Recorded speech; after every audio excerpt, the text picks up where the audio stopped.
taxable. Yeah. Now, here's some people. There's been people that have probably maybe in here that's familiar with bankruptcy. I won't name no names, so that's up to them. But publication 908. Yeah, this is it. This would be an interesting read.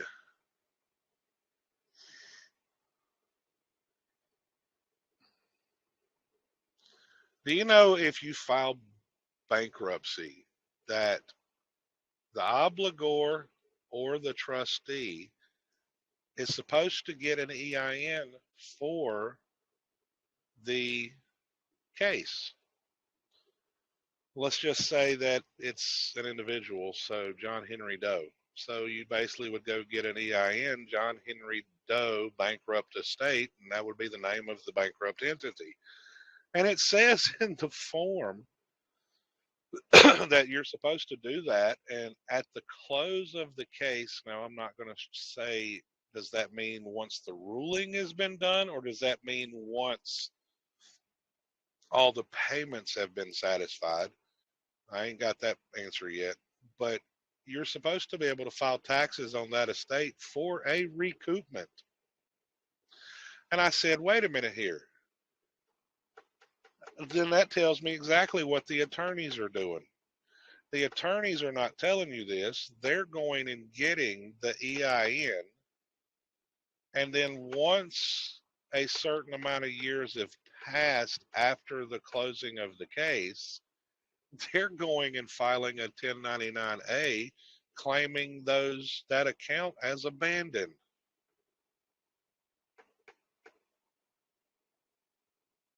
I said, boy, that just is a slap in the face, ain't it? Yeah, I think I remember reading somewhere that it said that Donald Trump actually did that. It's good business, honestly, because if people aren't taking care and satisfying their chattel paper, someone has to. Yeah, I mean, look, they developed this system that if people don't care to learn and you want to abandon your wealth and give it to them, you have the right to do that. Yep, you can. Absolutely. And it's just, it's inherited. It's passed on, from the father usually, this knowledge. And so many of us didn't get it from our fathers. And just imagine if you were, 15 years old and your father was sitting you down saying, son, this is how it works. So many people abandon because they're not awake. And I want you to be awake. Take a look at this.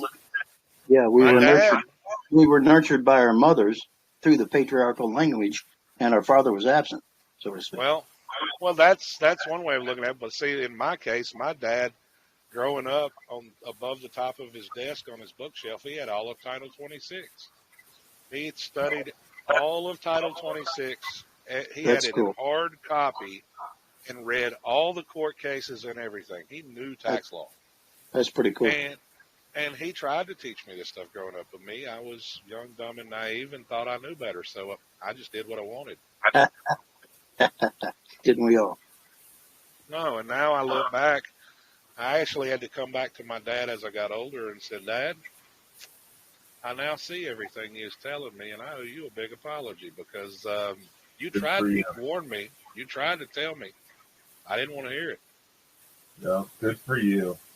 You should make amends like that because... Oh, shoot. He's my best friend now. One of my best friends. It's so important to make those connections that, that you just didn't have the eyes to see. And that's all there is to it. You just didn't have the eyes to see. And, it's a blessing that you do today. And that's also why I say it's not fraud. If you voluntarily are going to waive your rights, because they can't take anything, you have to waive them. There are soldiers. There are soldiers that they don't want to be in charge of nothing. They're they're shitbirds. They don't want to do nothing. They just want everything provided. They just everything. Like they don't want to think about nothing. Yeah. Volunteered servitude. That's it. Why do you think the elite call the masses useless eaters? Vulgar, disgusting public. I just had a discussion this morning. I said, I can actually understand, and I hate to say it, but I can understand why the elite think like they do, because we were talking about the COVID jab. I said, if you really look at what the elite talk about in their writings, go all the way back to eugenics. Yeah. I said, they really do see the masses that don't care, that just follow along as useless eaters. And yeah, they want to wipe those people out because they're a detriment to the society, because all they do is go out and create public debt. Yeah. Consumers. That's And, it. and that's why their whole system is based on insurance, of risk management, of waste management. Yeah. And I hate to say it. But you kind of have to. You get judged by your own actions. I mean, we all are one day going to face the Creator. Are you going to answer to the Creator for what your neighbor did? No, you're going to answer for what you did. That's why, the consumerism had to be capitalized, so it'd give these people incentive to volunteer to be a public servant, to do something with these beasts of burden that are just being consumers, wastefulness, lawlessness. Yeah. That's also why I say that there's a certain level of responsibility when you become aware of learning this information.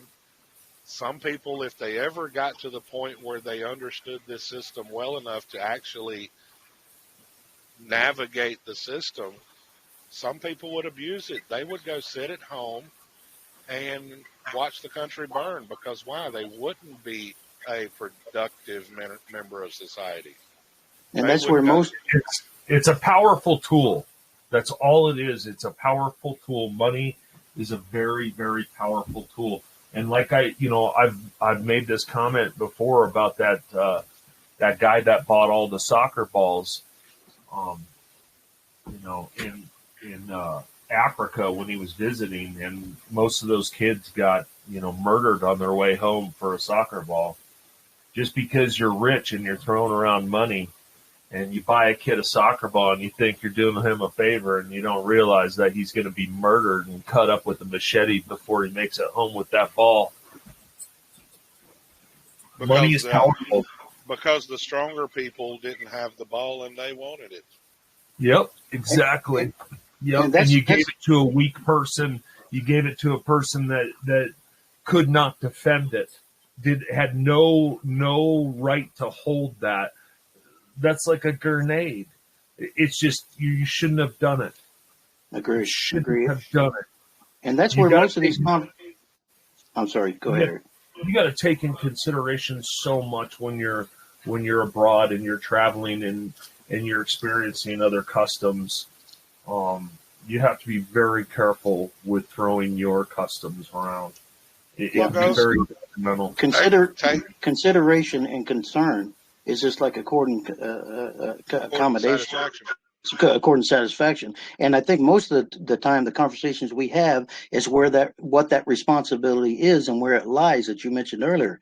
What I deem as that responsibility and where it lies is a little bit different than what Eric's is, and a little bit different than what Pastor's, even though you two's are similar. That's what we always discuss, is what that responsibility is and where it lies. I think is what we have conversations about. Yeah, I mean, I know that having the knowledge I have certain responsibilities. That's why I am not one of those people that will give you a template. Because I don't like a lot of the template gurus out there. Oh, do my process, do this. Because why? They never teach you how to defend it if you get drawn into court. And then you end up going to jail, and the government loves that, because then you'll get out and say, oh, this is just fake, and you'll keep the other slaves on the plantation. So if you don't study to show thyself approved, and then you have to go defend the paperwork and you can't, whose fault is that? Is it the guru that gave you the template, or is it yours because you didn't study before you even filed it?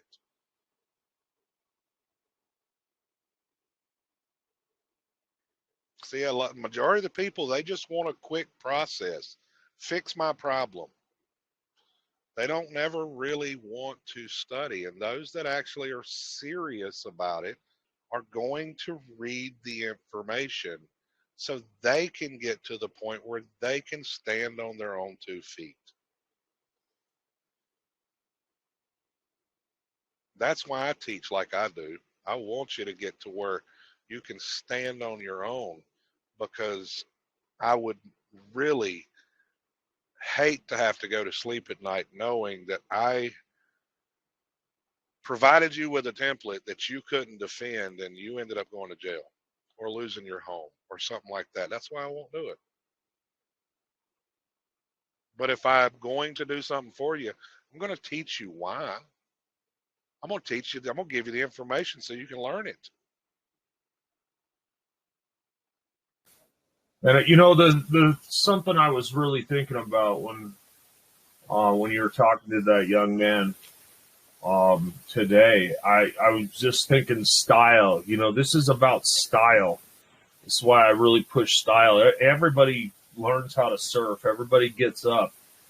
But about style, and the reason why style is so important is because when you do make a mistake, you do want to be afforded equity. And so therefore you want to bring equity. And a part of bringing equity is in your style. And I think that's really important. Yeah, go look up the word mistake and go look up the word error. A mistake can be fixed. Error cannot. Yeah, I take style over UCC 1-103. I take style over a method or process any day, Eric. Absolutely. Style's where it's at. And this is why the prayer is a style. Prayer is a style, and the way you come across in a prayer is very soft and kind, and that style is very equitable if you ever need it.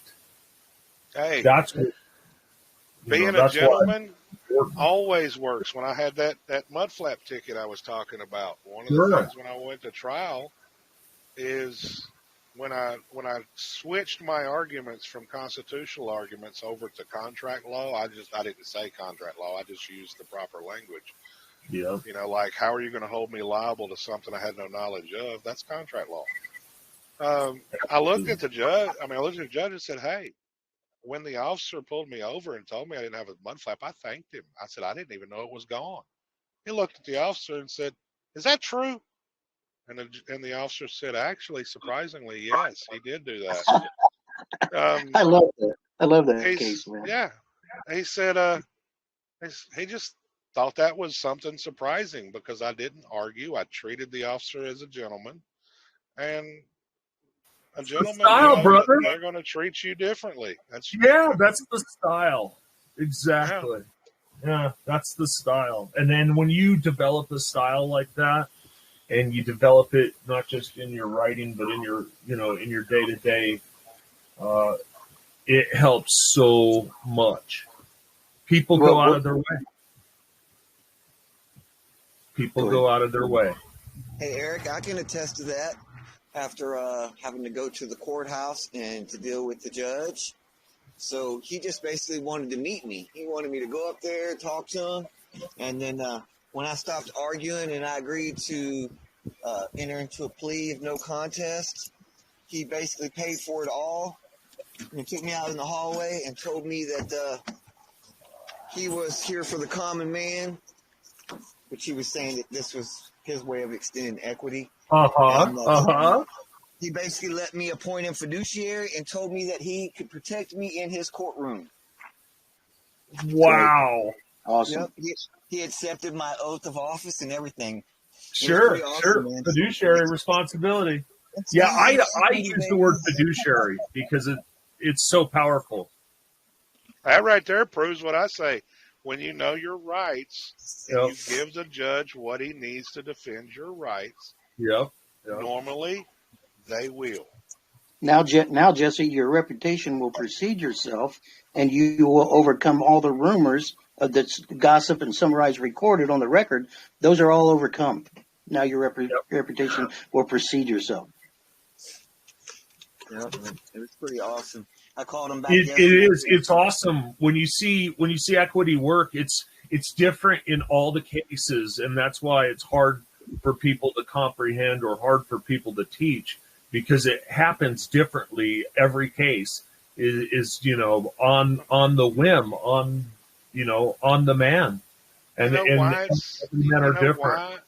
You know why? Yeah, that's exactly why. You are not going to be in front of the same judge. Nope. You are dealing with a different man or a different woman, depending on where you live. Yep. And it is,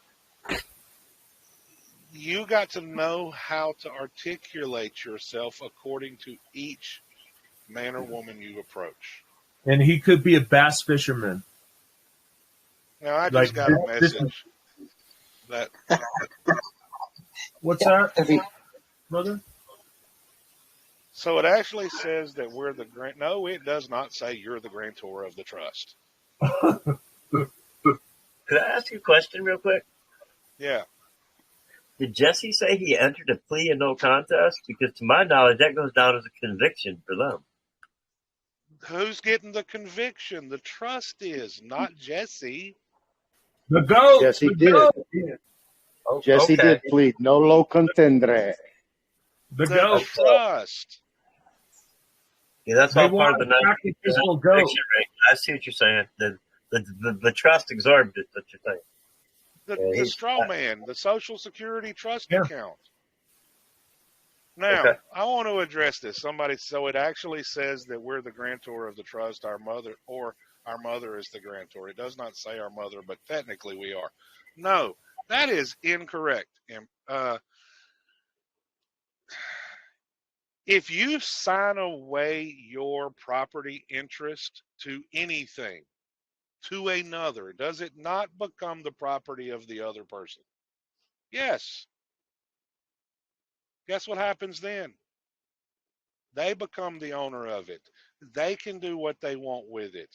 That's why when you sign the contracts, before the birth event even happened, you gave an assignment to the state for care of the infant. The state becomes the grantor of the infant because it's a decedent.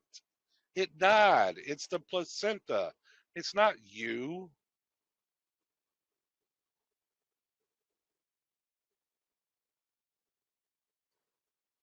That's the thing people are missing. They keep thinking that's my name, that's me, that's this. No, it's not.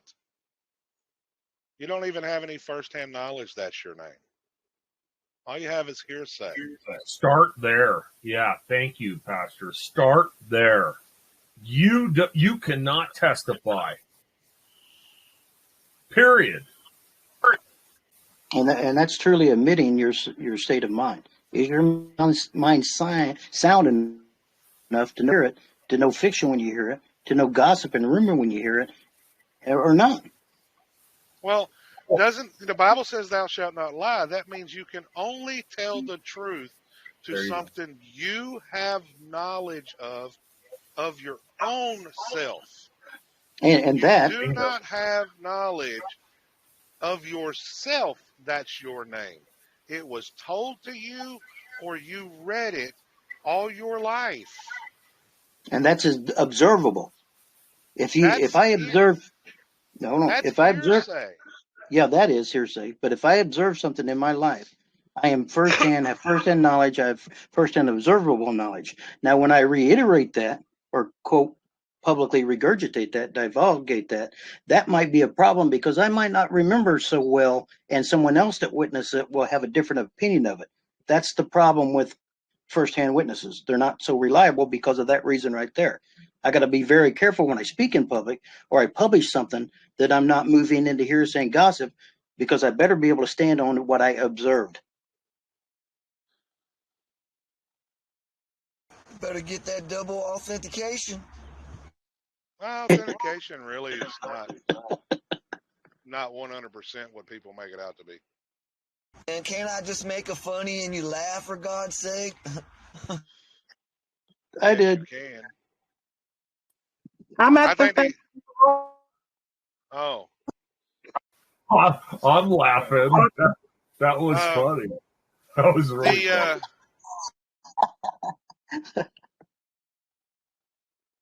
Yeah, I got somebody there in class right now. They're not in the live, but they sent me a message on that, so they're not in here to hear it. A lot of people they really do have a problem with the name, and yeah, why? We love our moms. I mean, yeah, our mom named us, and we want to say, yeah, that's our name, but we've never taken control of the name. We've never done what we needed to do to prove to the state that's us. That's why as soon as I got time and I can go home, I'm going to go get my TIN, because why? Now I can show a separation between that entity and me.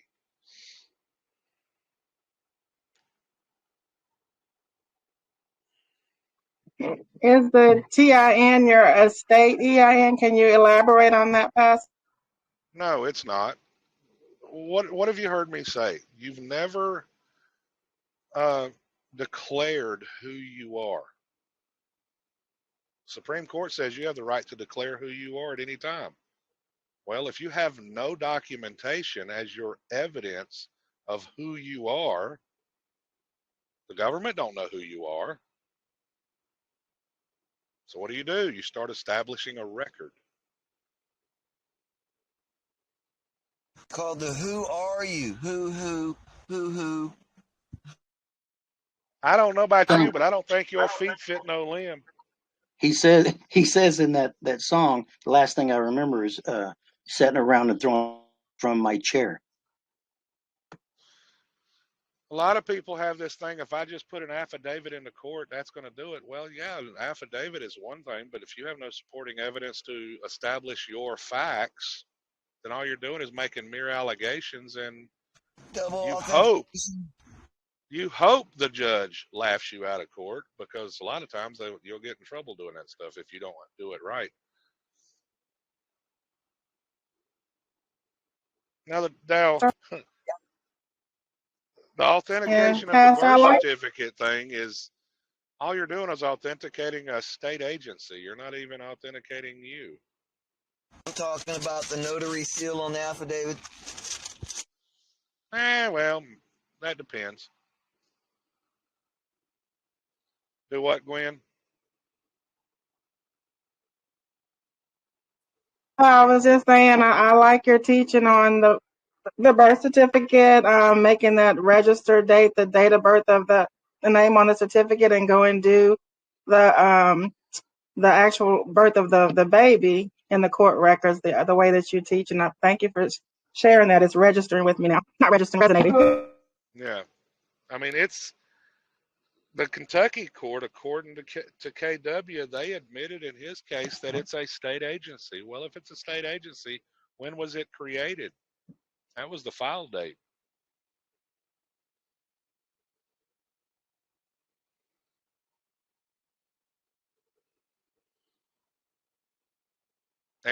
And Dee was actually talking to me on what she found out. Said you can't even use firsthand knowledge to correct that information. All they want on that information is hearsay. She said she went to both the state of Texas and the state of Georgia, because she was born in Texas, her daughter was born in Georgia, and they said, we can't do anything unless you go to the court and get it changed. Oh, so you want hearsay, you don't want firsthand knowledge. And she also got it confirmed that BC that they hold in their possession is definitely not you. That's because they're going by a decedent will, the will of the state that controls decedent affairs, and they can't take the will of a man standing in front of them over that, because the whole system's based on that. You have to overcome that result. Yeah. I mean, that's why you have to establish who you are. Now, there's some people out there teaching, I should never have to do business with the government. Really? Who established government? The Bible says God did to do what? Punish the wicked. Well, so why shouldn't you notify the government as to who you are? Because they're going to make presumptions about who they think you are, and they're going to define you according to their terms if you don't know who you are. So what do you got to do? You got to start figuring out who you are and learn how to rebut their presumptions and start acting accordingly. Tell you everything's summary, right on its face, summary declaration. So they're summarizing your past inequities. When USC went in, same person. I know we talked about this, Pastor, but it says in there past, present, and future. So they're recording your past and present activity to assay marketable future activity of your split double-mindedness of unsound mind. So well, go ahead. Here's one for you, Bobby. I don't know if you have, but there's been people out there that's dealt with family court and like neglect charges, stuff like that. And one of the terms that will always come up is that the party is not a prudent mother or a prudent father, and because of that, they were neglectful, right? Do you know the one word they've never defined in law anywhere? The word prudent. I decided to go to etymology.com and look that up. It's a good one. The reason why I bring this up is because of what you just said. When you go to etymoline.com and look up the etymology, one of the things that the word prudent means is the ability to foretell or foresee. In other words, fortune teller, you're supposed to be able to predict the future. I said, tell me that word prudent isn't subjective. Okay, now hold on a second. Let's stay right there for a second. Now, I can predict my future behavior. No one else can. I get a choice of how I'm going to react to all of this world things and natural world. So to me, that's what it's saying. I've got a soothsayer. I've got a right in full alignment with my creator, whoever personally deemed that is, to assess my future activity, not anybody else. So if, like the Beatles told us, Dear Prudence in their song, they're speaking about and singing about the prudency of me, of not only my womanhood, but also my manhood within me, of joining them two together without barring, latching, or grooving, and locking myself up tight like that. That's what I hear you say when you just said that. Yeah. It's sagaciousness. I find it interesting when you said my womanhood and manhood.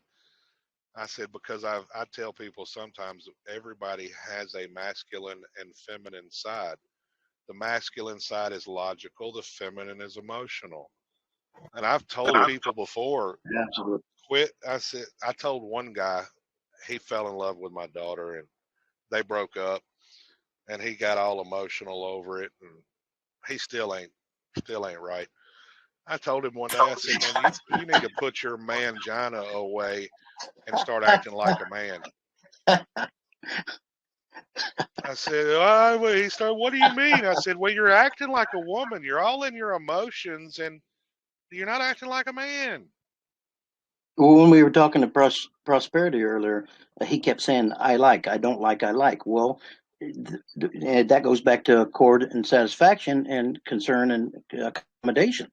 Now, I don't like a lot of things, but I put that like where it belongs. And when it comes to talking to you and other people, the likes don't concern me very much. It's what we are talking about in context, and I don't fall for the man baby childlike wants and wishes and desires of children in those emotional states anymore, right? So, so the likes really, it has no bearing in the case. It doesn't matter what you like at the moment. We're talking about what behavior you're putting forward. What is your style today? What is your style that you're telling me that goes with all the other recordings of your styles in the past? It's different today. Why is it different today? You have to explain that to them, why it's different today than the past that they have recorded of you. Does that make sense? Yeah. Now, ladies, don't take what I said as an insult or anything, because God made y'all to be emotional. Because I'll tell you now, if it wasn't for y'all, we would struggle on the emotional side. Y'all are supposed to complete us. That's why equity is supposed to provide for the women and children, because of that reason right there. They're exempted because of that reason. Yeah. I married my best friend. I mean, I'll tell you that now. But We don't not always men. get along, but I'd be lost without her. But not men who act like women who are enfranchised, who are in fellowship, you will, being fellows, being gantry up in that system and acting all emotional, if that makes sense. Yeah.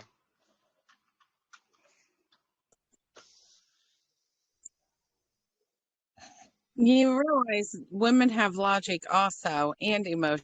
That's Everyone right. is stuck with books. So we don't take offense to that. We just understand better how to handle things because we're so emotional. Right. So Yeah. if women act in manhood, like a man can act in womanhood, that's voluntary servitude to some sort of implied contraction of an agreement of a minor state of mind. So women can act in manhood and venue themselves right in there too, and they won't get that protection from the equity from women as women and children because they Well, start talking just like men do. well, God designed us a certain way to actually fit together and complement each other. Okay, so yes, both parties do have both natures to a certain level, but men are more masculine, and y'all teach us the feminine, and that's what makes us strive to be better men. At least that's what it's supposed to be. Unfortunately, society has got everything twisted upside down to where now men are confused and thinking they're women. And the song, just the two of us, we can make it. If these songs are telling us, they're not. That man is not singing about another woman. Physically, he is, but metaphorically, he's singing to his womanhood.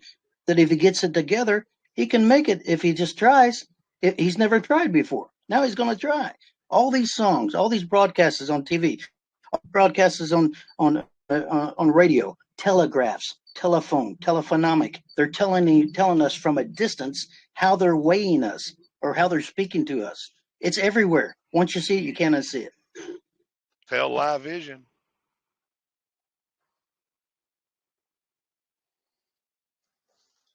It's television. Television programming. That talks about we're not fighting against people, we're fighting against principalities and powers of the air. Ain't it amazing how the media comes through the air and this is Satan's world? I got one better for you here, Pastor. When we all go out there, what are we doing? We're expiring. We're putting off fares. So that's what they're controlling. What is our style of putting off fares? Is it of arrogant fashion? Are they looking at how we dress, how we redress and address other men? How are we clothing other men? Are we reclothing ourselves because we're trying to be in disguise and our clothing of our father, or literally our born day suit, isn't good enough and we have to fall for a birthing day suit to be David to this Admiralty maritime thing? The abortion debate, when the Supreme Court ruled on abortion, yeah, their ruling was accurate. It is a states' right issue. But don't you think in 1973 they knew that? When I read that 72-page document from the CDC that lists the products of conception and how it's all three are to be registered, yeah, it actually can be all three. JW brought that to my attention, and talking to Dee the other day, she actually said that the lady at the neonatal hospital even told her there's 3 certificates filed, 2 births and 1 death. But what it really showed me was when the abortion happened, because all the products of conception were abandoned at that point, the state would register those babies to create more trust accounts so they could trade more securities in U.S. obligations. And I said, wait a minute here. Maybe they overturned Roe versus Wade wasn't as benign as it sounded, even though, yes, they're right, it's a state's issue. but maybe because they're changing the monetary system, they Yeah, no longer need the trust accounts. I agree. I think so too. And I think it's a returning of equity to the people, because when I hear you say states in this context, I realize that's a legal context of monetization, securitization. But if you look at the word state and property, it's states and conditions of the mind. So they had to arrest the people's minds in the 70s to quit the multiplication of being, so to speak, till they could manage these properly. And these people weren't just going forth for go forth and prosper type of thing. These people were just had unlimited amounts of kids, those kind of things. So as they give that abortion rights back to the states of the people, it's these people, these women literally have the right to make that decision between them and their creator, and no other man, not even the husband. I mean, she can consider that, but it's her body to perform the laboring, L-A-B-O-U-R, the labor, to her creator and for her creator of that creation. So Yeah, but that can be debated from two different sides. If you're it can, doing it from God's side, then your argument would be incorrect, because technically the child would be the father's seed, the father's offspring. But if you well, look at, but let's look at where rights come from. That where rights come from a God, right? Or the creator. So what has government done? Now, government has turned that on its head and said, we give you these rights. We call them civil rights. So what has happened? The people have turned government into God and says, I want government to give me these rights. okay, So can we we stay went, right there? so yeah, Okay, go ahead. can we stay right there for a second? Okay, the first part is I agree with you, except the part that where the man and the woman come together, but without the divine spark, there's nothing. That's why they give us the story of the Mary, the marring of man, because it's the rubbing down of his thought, his sound of mind. So when you, this is the way I interpret it. So when you look at that whole story, that narrative that they give us, they are telling us that the Immaculate Conception is of man's impregnating thoughts that he has and drifting. If he's not of sound of mind, he's going to be moved in such a way of that childlike state of mind. So, really, like I said, it's between the woman and her creator, because it is a divine spark given, and the man and the woman are just those material, physical, through carnal knowledges are of that physical lusting thing of the seven deadly sins versus the seven virtues. Now, when we flip it over to the legal side, it comes into a conception state that, yeah, it is physically the man and woman being there, but they never acknowledge the man. They always do a matriarchal thing and register in the event as a birthing, BERTHT, in the time law, and never recognize the father because they want to be that sovereign citizen, patriarch. I'm saying that Well, backwards. the state wants to be the husband. Right, I mean, right. I was telling somebody the other day, go And the back to the father. go back to the Garden of Eden. When you look in, when Eve took of the fruit, what was Adam doing? Well, he was drifting Watching. in his mind. He was watching, right. Watching. Yeah. Yep. Well, yep, what yep. happens at birth? Eve is still partaking of the fruit. She is filling out the documents. What is Adam doing? Watching. The serpent or the doctor is the one taking, cutting the cord, taking the infant, the documents. Circumcision.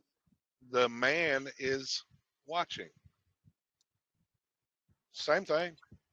So the watching goes back to the seeing and becoming aware of the observable proof. Okay, the perception of a mentality and understanding what's going on. It's a visiting a place it's to inspect.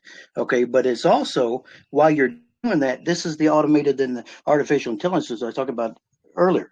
If you're not aware of what you're doing, you fall through these generational indoctrinations of this this robotic behavior that you don't know you're doing. So the C is the seat of a bishop, a throne of a bishop, an archbishop, or a pope.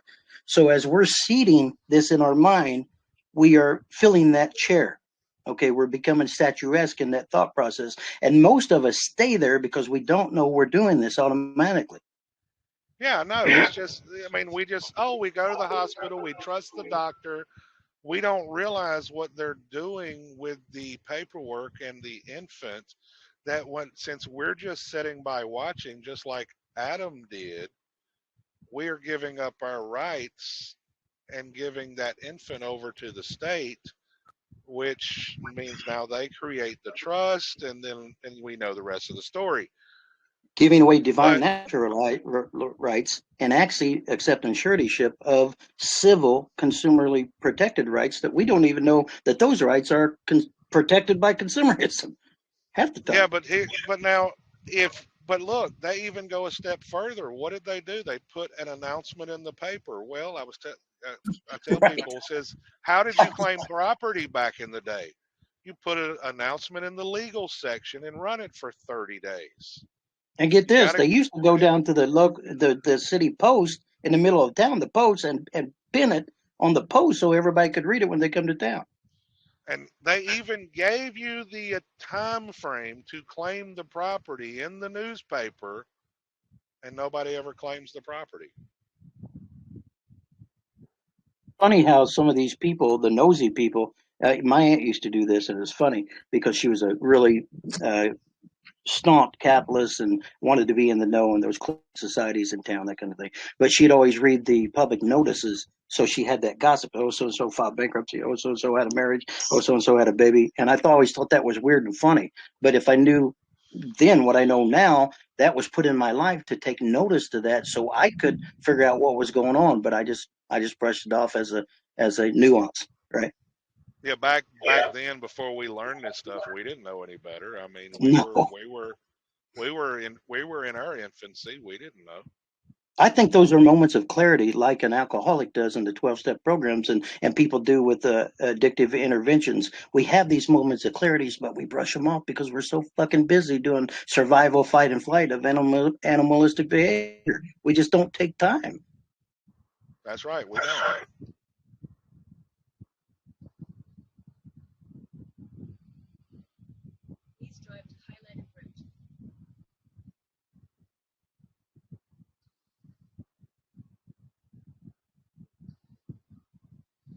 Let's see here. I need to connect Bluetooth.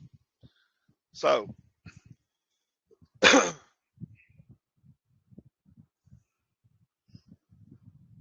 well, I hope you feel better, Bobby. I knew sooner or later I would talk to you. I was just a little bothered the other day, and I would rather not say anything at that moment, you know?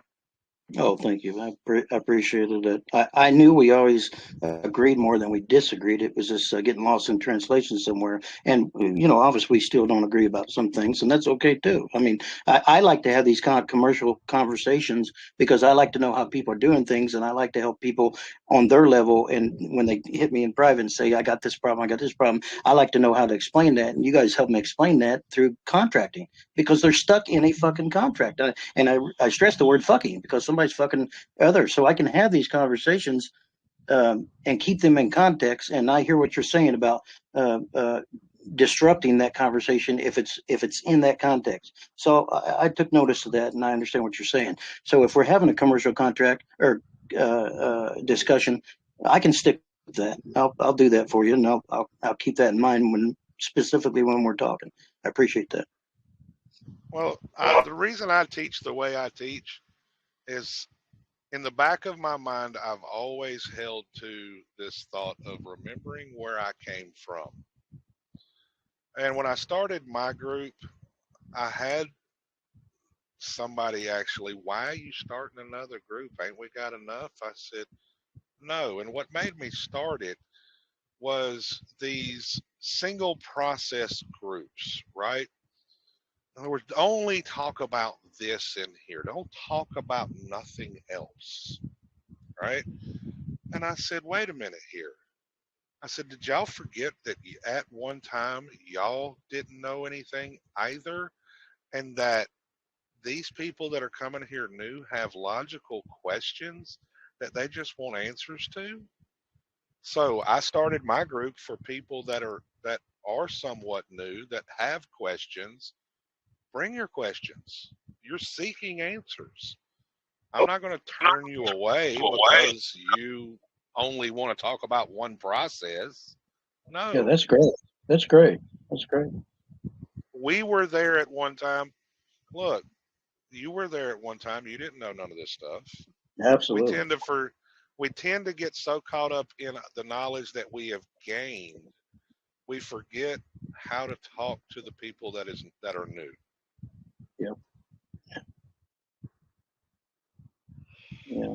It happens very easy too. It's not an easy thing to have if a man's coming to you and he's talking and you can hear him moving in and out of context, is what I call it, of his spiritual standing to his legal standing, let's say, or legal status.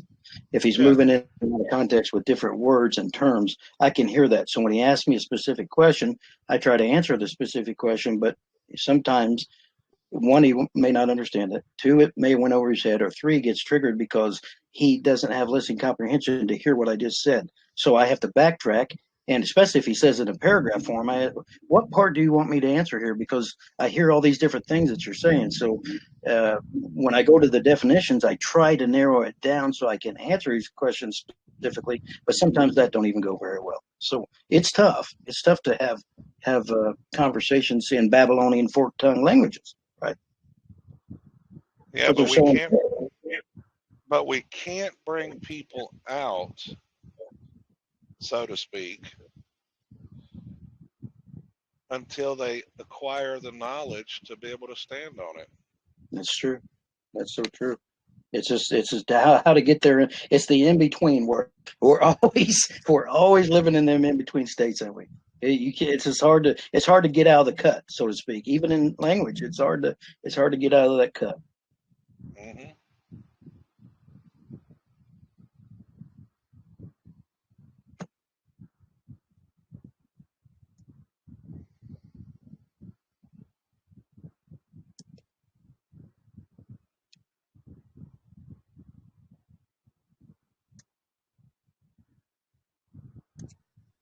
Pastor.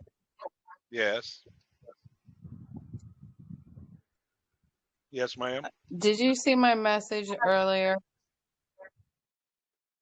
About the BC? Yeah. Authentication, it's really one of those things. It's hit or miss. You can do it if you want. You don't have to. The only thing that's really good about authentication is you're asking the court to accept it as according to the rules of evidence.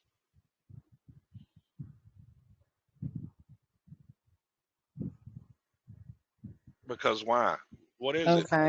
It's very interesting because it's double hearsay without it. And the authentication process takes the double hearsay off of it.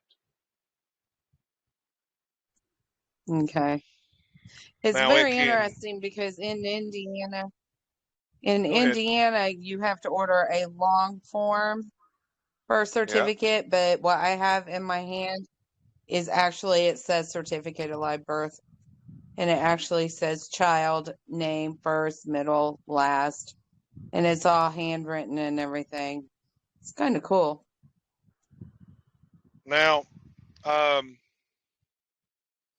you want to go get the one at the county too, the certificate of birth. Yeah, I've got that one, and I've got my footprint also. Okay. That's good. That gives you all three titles.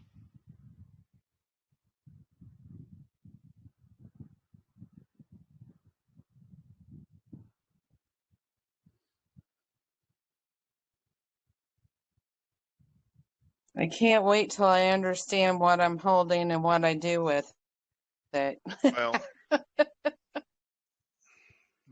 the reason I tell people to read the law of agency is you need to know the foundations.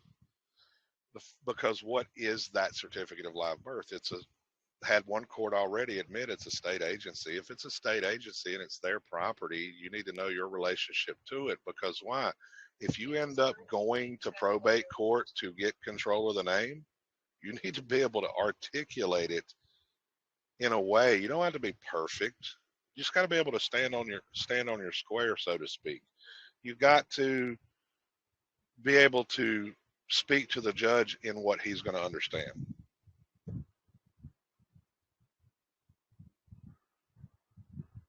Zena, the footprint document is the document that was created at the hospital.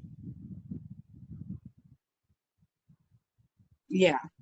Well, so the certificate, it just popped in my head and I lost it.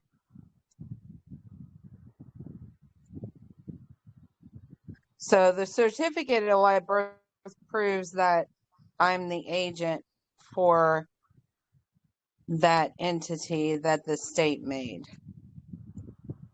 Yes. Okay.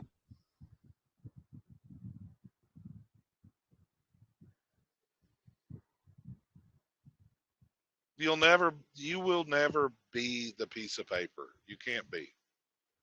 The piece of paper didn't make you. And that's part of our problem is we've been running around thinking we're that piece of paper. You're not that piece of paper.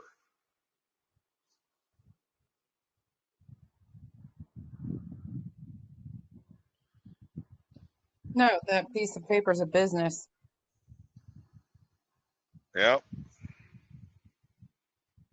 The question isn't who's the owner of the business. Well, the state is for that, for the social. But you go get your TIN, you can be.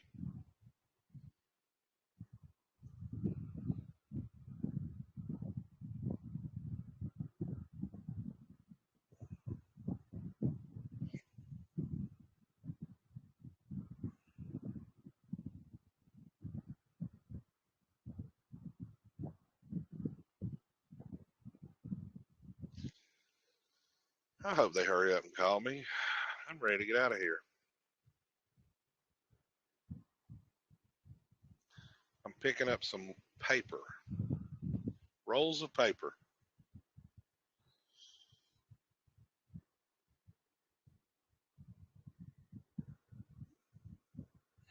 See, me, I'm. Some people have a problem operating that entity. I look at it like this. I don't have a problem with it now that I'm figuring out what it is and what my relationship to it is. That's why I'm working on the paperwork I'm working on. Is, hey, if it's theirs, let it be theirs. Just make sure they know who I am in relation to it.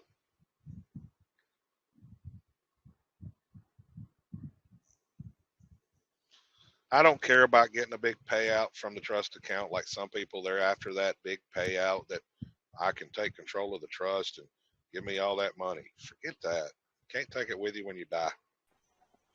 Speak for yourself. I know your wife differs. No, my wife wouldn't want that big payout either. She would actually rather have what we've got taken care of. What you doing, Scotty? I am walking around the George R. Brown in my car on the lunch break. By the way, yes, I don't know if it's your process or not, but somebody sent me some documents the other day on the reason they sent it to me was they have confirmed it twice and it got a medical bill discharged. But since it's got a certain somebody's information on it, I can't just put it out on blast. Right. But two different people got their hospital bill. Between the two of them, if memory serves me correct, we're talking about somewhere close to 11,000 total, just wiped out. And that's through the lawful tender process? It was not a W-4. It was not a W-4 process, none of that.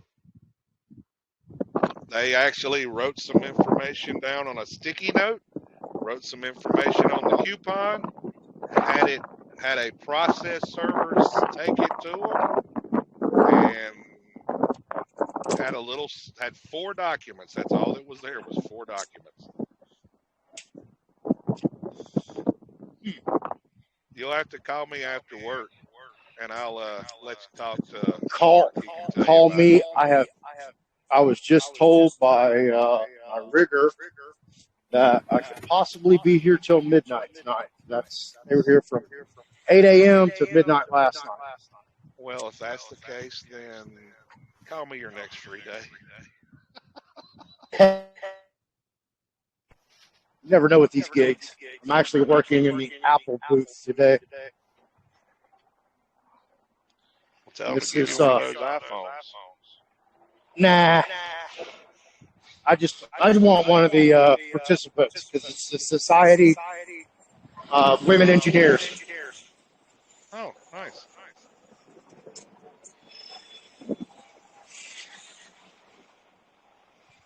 That's loud now.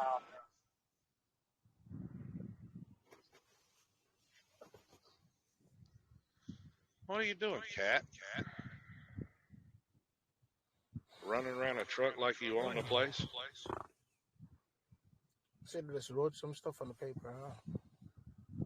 It's called a negotiable instrument, I guess. That is definitely the way it was done. I didn't hear that. Could you repeat it? Do what? Whoever you were responding to, I didn't hear what they said. Oh, they said it was a negotiable instrument, right? I said, yep, that was definitely how it was done. Right. Okay. Hey, so I have a question.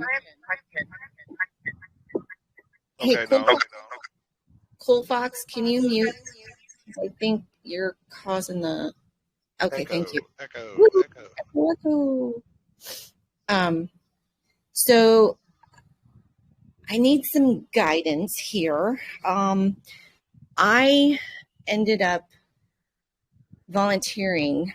This is before I was awake. I ended up volunteering for this DNA research for ulcerative colitis and all these kind of IBD type issues, right? And so I went into the hospital, I gave my blood, all this kind of stuff. They did a full mock-up on me. And now they're using my DNA for stuff that now I understand is probably not good stuff. And they did send me a letter stating, like, do I want the results of my DNA, blah, blah, blah. Is there any way to send them a letter to cease and desist with my... Do you have a copy of the original contract? I don't know. Probably not. Well, then you need to ask them for the original contract. Okay. And say, hey, I've lost my paperwork due to the cat ate it or whatever. And say, hey, can you send me a copy of the contract I agreed to? That way I've got it for my records. And since they've got your results, you might as well get them. Get them. Yeah. Okay. This, what you're discussing is part of the trust package binder that I have. And yes, I did pay for that. I bought it from a guru. And part of that process is to go to Ancestry.com, 23andMe, one of those. But you do a process where you capture your DNA and put them on notice that it's your freaking property, that they can't do anything with it. If they do, it's a violation. And, of course, there's a fee schedule attached. But there's So you don't have to do that. the UCC thing? You don't have to do... Say that again? I say you don't have to do the UCC one or anything like that. You can just send them a letter, whatever letter you're talking about. Well, it's a series of things because you're going to order the kit. You're going to get the kit. The kit's going to have a serial number, and then you put all that into your forms showing that, hey, when you do this test for this kit number, these results, that DNA sequence belongs to me, my property. It's not yours to sell, trade, barter, whatever. Now, well, that's why I was saying go get the contract, because in the contract they will that you sign with them, it will tell you what their rights are and what your rights are. And if you have the right to resign at any time and they will destroy the property, then yeah, you need to execute that right. Okay. But if you don't have their contract, you don't know. Right. Yeah. You have to have the certificate of origin. Now, their contract, you can place their contract into a trust, and that DNA, that's one of the things that, do you remember the Smoking Baby W4 seminar? Yeah. Which one? Oh, never mind. Never mind. That's the 2.5-hour video. You haven't seen the 11.5-hour video. Oh no. Oh no, I've only seen the 4.5 hour. Yeah, in the 11.5-hour video, after he does the W4 presentation, Derek Gonzalez comes on. 30, 45 minutes later, Smoking Baby pops back up, and he gets to talking about a legal book that come out of Japan. No, it wasn't a legal book. It was a scientific journal. And it was all the ways the government can identify you. And what he did was he did an electronic copyright on all the ways they could identify him and put it into a trust. Because why? You can't copyright it yourself and protect it, but the trust can for the beneficiaries. And the reason why his argument is because of the Hobby Lobby case.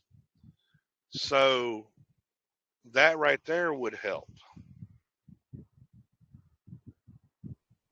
Because remember, Hobby Lobby got sued over the medical debate with Obamacare and the abortion stuff. And the Supreme Court, the court sided with Hobby Lobby because why? Yes, Hobby Lobby does not have religious beliefs, but the shareholders, who are the beneficiaries, do. So Hobby Lobby can protect their interest.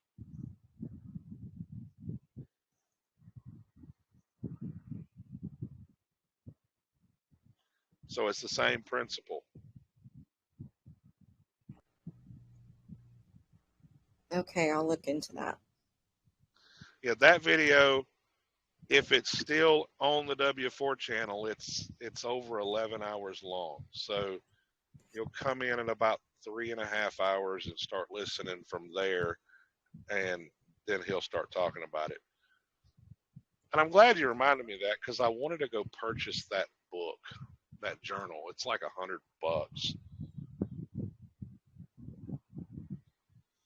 Is that the journal you're talking about the scientific? Yeah. It's not free. You can't find it out there for free. It's a freaking $100 scientific journal put out by some Japanese scientist guy. And it goes over people would be blown away of all the different ways they can identify you. I really am of the opinion, if you go back to COVID and standing 6 feet apart, they needed to do that to be able to get your heat signature. Because why? Why do you think they have special forces when they're out on a mission? They have to go in tandem 6 feet apart. In other words, they have to walk together no closer than 6 feet, because the satellite can't see them as individuals until they are at least 6 feet apart. Anything closer than that, it looks like one person. Right. Yeah, I've seen the video about that. Yeah, so I think COVID was really about stand 6 feet apart, as they needed to get everybody's heat signature. Yep.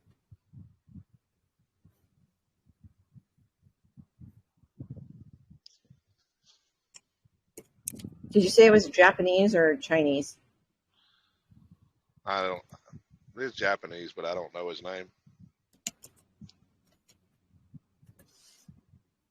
Let me see. Hey, Floyd. See if I can... Oh, sorry. Go ahead. I was just going to ask Floyd, are you still on here, Floyd? Okay, well, I'll ask you, Pastor. You may know. I know that you're not big into the fee schedules, but Oh, no, I'm just I don't curious. have a problem with that. Oh, okay. Well, I'm curious. I know, because I feel like, I've never learned how to do it, but I figured that I would do put it on the public record, or, put it in the paper for 30 days or something, and then have it recorded. Do I have to record it in each state, or just the state that I live in, or is it in a state that I intend to use it, or, how does that work, if you know? No, what I'm not a fan of is the way it's being used. Okay. that. Um,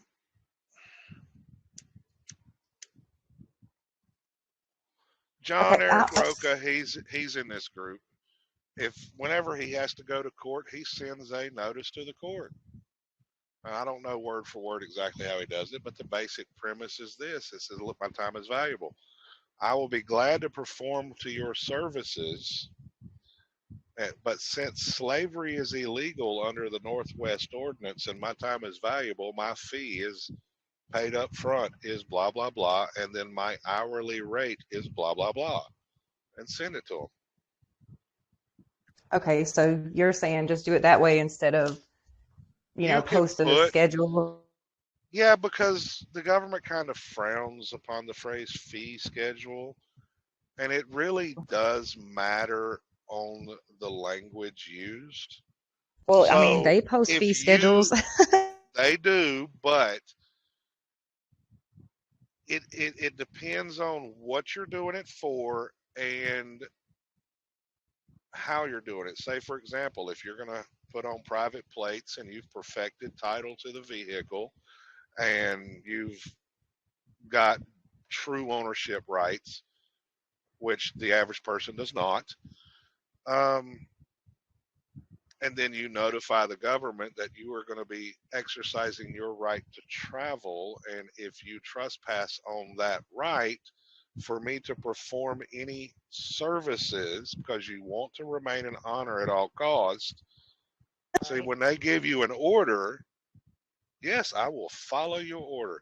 But since my time is valuable, this is my fee or this is my compensation. And I got John Smith. He actually says he sent him a letter and said, hey, well, for me to perform any services, it is a $50,000 retainer paid up front and $5,000 an hour thereafter. To me, that's a little on the extreme side because you kind of can't. You got to put reasonable numbers in there. Yeah, you're never going to collect that. Well, no, you might can collect that, but if you put in a fee schedule where you got to pay me $1 billion if you do this, they're just going to ignore you. That's not even reasonable. Right. You know what I'm saying? Pastor, do you think it's reasonable that you work all week, 50 hours, and bust your ass and make $600 or $700, and then on your way home you get pulled over for a victimless crime and they charge you $500? I mean, I never said that was reasonable, did I? That's what I'm No, saying. but I Reasonable said, is determined by one's but perception what of what is reasonable and what's unreasonable. And I don't think it's unreasonable to charge them $50,000 to waste my fucking time. I never said 50,000 was unreasonable, did I? No. I said that's probably up on the upper limits of the fee schedule. Because there is definitely not many people out there that are charging $5,000 an hour. You know what I'm saying? So, I mean, can you supply that? Yeah, I mean, shoot, what's that case out of Florida? It was like $1,000 a minute, I think, is what it come out to. That $23,000 for 19 minutes. I thought the Supreme Court ruled that you could charge up to like $6,000 a minute. No, it's not. It's not that much. No. It's a little over 1,000, like 1,000. $1,000 and $1,000. Yeah. $1,086. Oh, okay. Now, if you wanted to, you could potentially try. Yeah, but that case was for false imprisonment. If you wanted to, that was in 1984. After inflation, what would that number be today? And when I checked the inflation calculator said today that'd be over $3,000 a minute. That was Treservant, I believe. Yeah, Treservant. Do you know Yep. that the Treservant case, he went back and requested more money on the attorney fees, and you cannot find that ruling on the attorney fees? You can only find the ruling that the attorney fees were granted, but you can't. Do what? Do what, Jesse?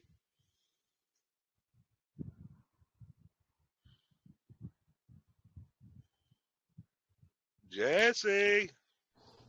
I think he dropped. He fell off. Yeah.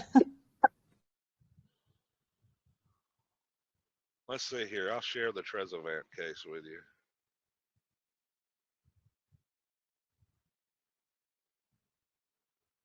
Trezevant versus City of versus Tampa. Tampa, yeah. There you Yeah. I went through Westlaw. They even scrubbed the other ruling from Westlaw. go. They arrested his civil liberty by arresting. That's right to be at civil liberty. So Some of the yes, as a stipulation, pro se litigant, you can charge attorney fees. yeah, you can charge attorney fees because, like for instance, if you go to trial in a case and then you actually like even child support and you lose, they can actually charge you for attorney fees and everybody that present. So yes, you can charge for your attorney fees. And you will get payment for it as well as long as you win the case. Yep. If you win the case, yes, you can. But the other ruling that he tried to do on the ruling for the attorney fees, they've scrubbed that ruling from the internet. You can't even get it on Westlaw, and Westlaw typically don't hide nothing. But that one ruling on the attorney fees, it ain't even on there. They just scrubbed that one completely. They don't want you to know how to be extorted. No, they don't. If they conceal it, they will scrub it. If it's something that they conceal, they will scrub it. They can scrub it. Like for instance, if you seal a case, you can scrub it. You only can get it down there when you go down there for disposition, and I guess nobody gonna go for that disposition. Shoot, they scrubbed the one in what was it, in 1985 on the 16th Amendment wasn't properly ratified. I've got a picture of the memo from the IRS where the guy they charged for tax evasion in Indiana, they produced unequivocal evidence. In other words, they went back to all the states and got the ratification process on the 16th Amendment and produced it in court, and they beat the IRS on the fact that the 16th Amendment was not properly ratified. So that memo was floating around in a black and white document. So I went to Westlaw and said, let me see if I can find it. I didn't find it in the IRS decisions.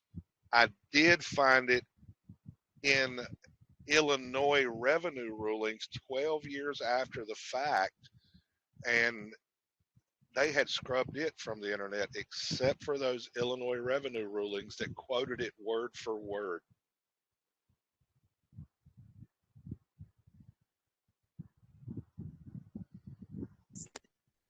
So would a law book in Indiana, say in a law school library, have that case that you could find that? Not likely, because that's one of those type of cases the government does not want you to ever get your hands on. Because why? They want everybody to continue to volunteer to give up their wealth. Yeah, I know. You made Not even with me want to run to FOA. Bloomington real quick to the law library and check it out. It doesn't even give the name of the defendant. It gives the name of the U.S. attorney in the case. Give me a second here. I'll do this. Let me scroll through my TikTok because I did a video on it. There it is. An echo. Is somebody's mic over? It says on March 5th, 1985, a charge of tax evasion was filed in U.S. District Court in Indianapolis, Indiana by U.S. Attorney George Duncan. The charge was dismissed. The defense attorney, Lowell B. Craft of Huntsville, Alabama, presented irrefutable evidence that the 16th Amendment to the U.S. Constitution was never properly ratified. This amendment, which established the income tax, was signed into law despite serious defects. In reality, only two states ratified the amendment, and ratification requires 36 states to be valid. The effect of this is such that every tax paid into the Treasury since 1913 is due and refundable to every citizen and business. The official position of the service is, as it has always been, to aid and assist the citizens of the United States. We will not publish or advertise this finding, as a total immediate refund would cause a serious drain on the resources of the Treasury. For those citizens who become aware of this finding and apply for a total refund, expedite their refund documents as quickly and as quietly as possible. A simple 1040X form will suffice until a new form is designed and printed. Advise each of your managers that they are not to discuss this situation with anyone. There will be no written communication, and you are to destroy this memorandum. The Secretary of the Treasury assures me that there will be no reduction in the workforce, as this refunding activity will take a minimum of 5 years to complete.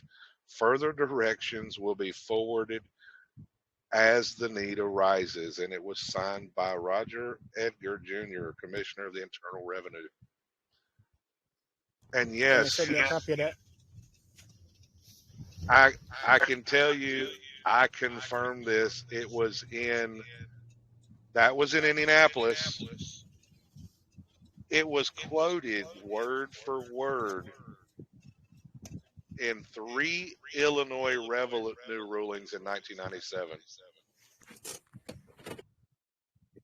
See why the Pope and all them washed their hands of corporations, because they went rogue. It's the wild west out here.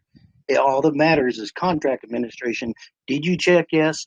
Did you check no? It's either or. And if you check yes, you better know why you check yes, because if you don't know the why, the path that you took, left or right, they are going to make a summary declaration of it because you don't know the path you're on. Well, guess what else? Do you know you're not even supposed to be using government forms? Because if you look up form, it's a skeleton.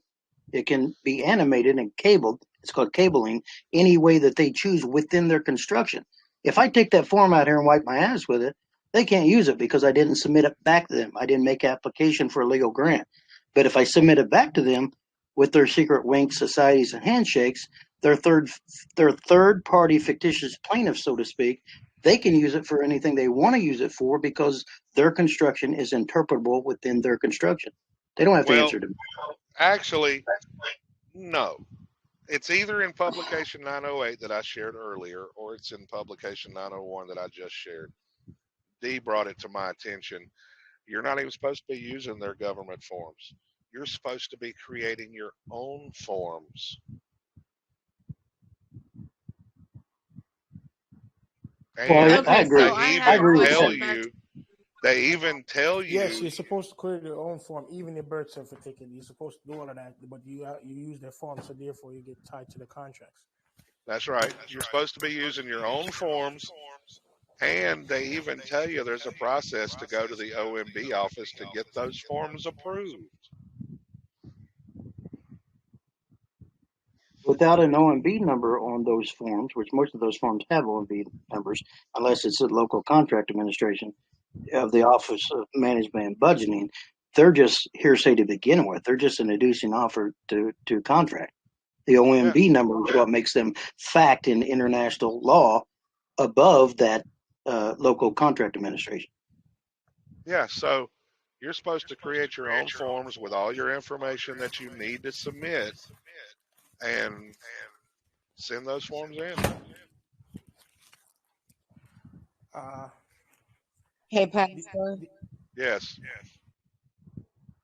So, can you send me kind of like what I would need to look for if I was in a law library for that court case with the IRS in Indiana? I just shared the video. Yeah, it's Okay, I'll watch it because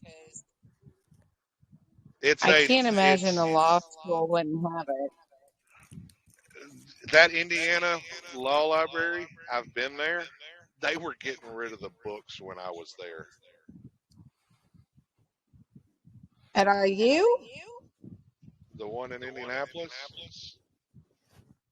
No, I'm talking about IU School of Law here in Bloomington.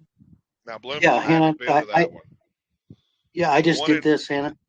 the one Go in ahead. Indianapolis, that law school in downtown Indianapolis. No, it was on the north side of Indianapolis. They were getting rid of all their books. They were going straight digital. I just did this with the local library here that's outside of Bloomington that you're talking with, and I did it about a year ago. Went to get the Levine's commercial manual because it's one of the 4 books that I use, and they didn't have it, so they had to order it from the Bloomington Law Library, and they did that. And then when I got it, they kept bugging me to bring it back, and I wrote them a notice that, hey, I'm not done with it. When I'm done with it, I'll bring it back. But I had to order it from the Bloomington because they didn't have it. This is a 1947 manual that they got from that Bloomington library. And you can do that. You can request that through your local libraries because I'm not a librarian or a historian. They are. They Yes. Go Now ahead. that brings up a good point there, Bobby, that you can actually go to your local law library and request law books, and they will get on their little system Right. and they'll send it to the law libraries around the state and see who's got it and have it sent to Now, your local law library. Now, they may say that it's out of their budget to purchase these books and these kind of things because they're saying that because they think you're a legal customer. You're not making that request like that. You're making a request as a people through and if they don't do this, this is not only FCC violations, but it's also consumer protection violations because they're keeping the knowledge from you. They're arresting your development. It's the same thing all the time. So you ask them as a people that, hey, I'm making this request, and isn't your charter of this library a public service, and am I not of the public? I'm making a request as a people to be furnished with these things. Who is the guy I need to talk to make it happen? That's the way I do it with everything.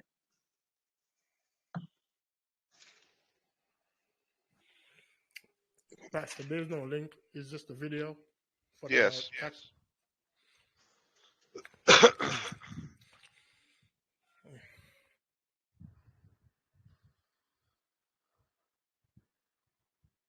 Arresting my development. I love it. I was trying to find the link because I want to make a copy of it. Well, yeah, and that's why, because I wouldn't go through the library. I went through and got Black's Law Dictionary. I did the request for it. So I know how to do all that. I also know that if I go to IU, I can't check out books unless I'm a student, but I can go in and look at the books all I want to. So, because they're 20 minutes away from me, I would be interested in digging down and trying to find that case and get the written proof if we needed that at any time. Because I'm pretty sure they probably go The ahead. only problem is you got to find the actual case. And all we know is, let's see. The problem is we don't know when. It says on March 5th, 1985, a charge of tax evasion was filed. This revenue ruling was put out April 4th, almost a month later. Okay. So that means there was a case filed on March 5th, 1985, and it was dismissed before April 4th. We know who the attorney that defended the case is, and we know who the U.S. attorney is. That's it. So you'd have to go to the U.S. District Court and see if there's a way to get copies of all the court cases during that 1 month time span. Because if it was dismissed and they did not want it in the public, the only place you're probably going to be able to find it is at the U.S. District Court in Indianapolis. And that's only if they haven't scrubbed it.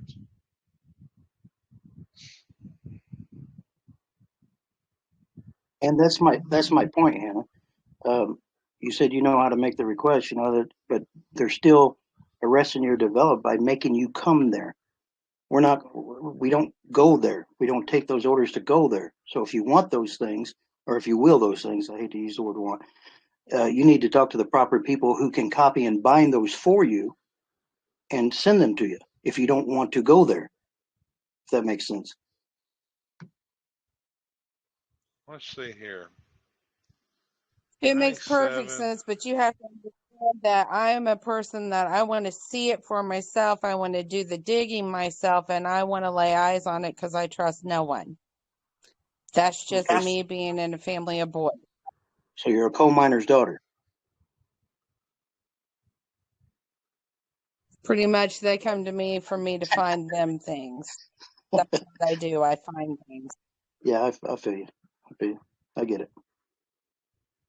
We got to remember that they just declared a state of epidemic. So they're telling the public that they still have a state of emergency. And you can use that. It's called a major. Shoot, I just had it on the tip of my tongue. I'll remember it in a second. It's a French word, and that means that if someone has declared these things, to stay away from them, and you can make requests through from afar, and that's what the telephone, Force. television, and telegram is all about. Are you talking about force majeure? Exactly what I'm talking about. It's not a common thing that people talk about, but that's what it is.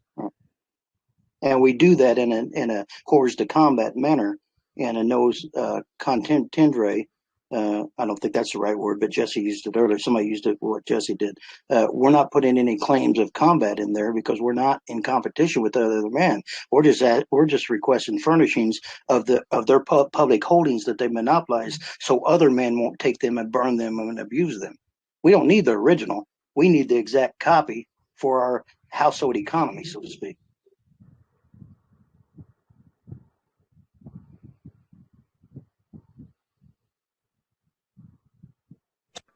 I haven't had a chance to verify it, but apparently Putin has declared martial law. Oh boy.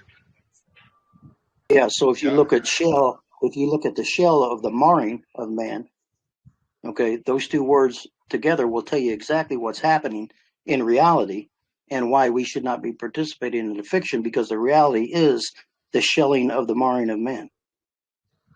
Yeah, y'all better buckle up, because they're gonna put out some really hot. They're gonna start shooting some really hot candles in the near future. And the reason gas, they're trying to tell you with gas consumption. If you look up the gas, that is the air. That is the colors air that the men are putting on in public. So if you look at the gas prices directly relate to the mind and the consciousness of the public in its entirety. People just miss the small stuff. It's the asing. The lower G is the asing of the king of the god of this earthly king, sovereignty. So if men are going to act like that, put on airs, gas out, expire, and make these wastes, they're going to pay for it through consumption.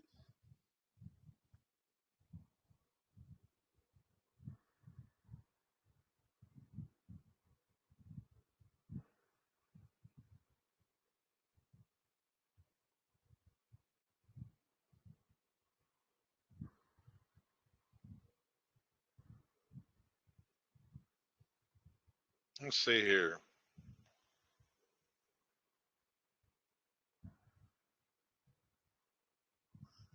I just went and pulled the revenue rulings from Illinois.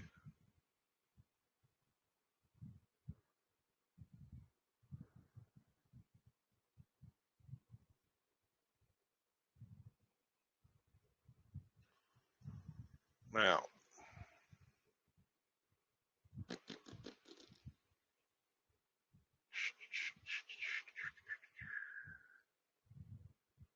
yeah, they're going to take this war. This war is going to be a hot war, and it's going to end up going nuclear.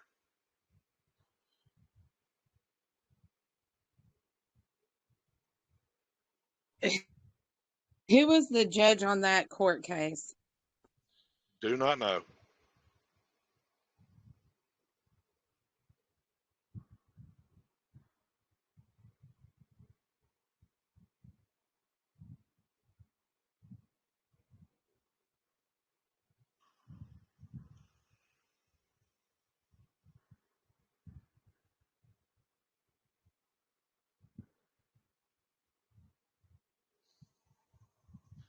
Okay, there's the 3 documents.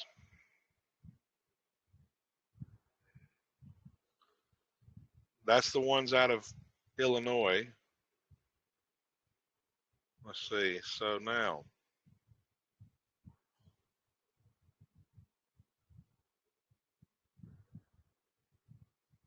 if you scroll to the first one, if you go to the bottom of page 3, second paragraph from the bottom, it says, please review the final determination of your position that on March 5th, 1985, a charge of tax evasion was filed in the U.S. District Court.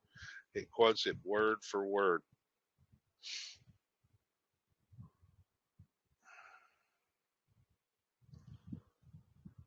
And each of these are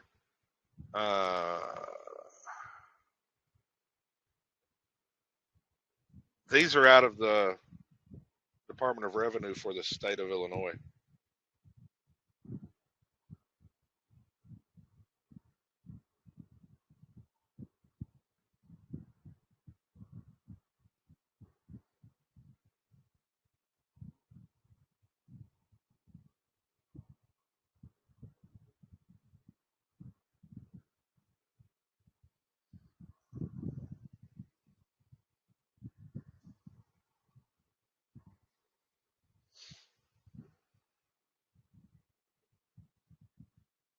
And when I saw that, I had to go find it and see if it was any kind of truth to it.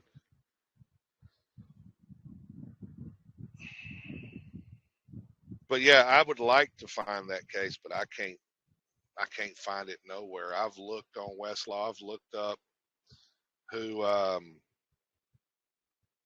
let's see, U.S. Attorney George Duncan. I've looked him up, and can't find anything. So let's try it again. Let's see.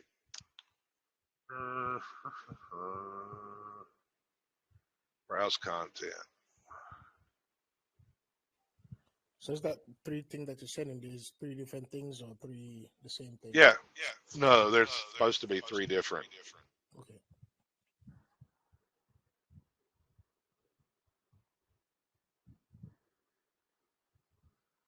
Attorneys and judges. First and last name. Paste. George Duncan.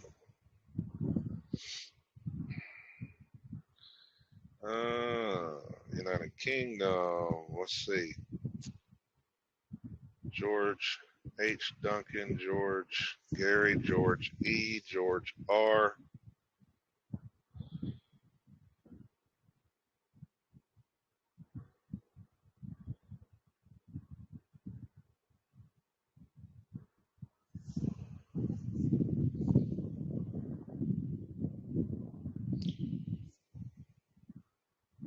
Well, now I need to find out this.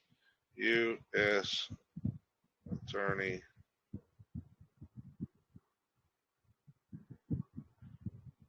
paste. George Duncan. George H. Duncan. No.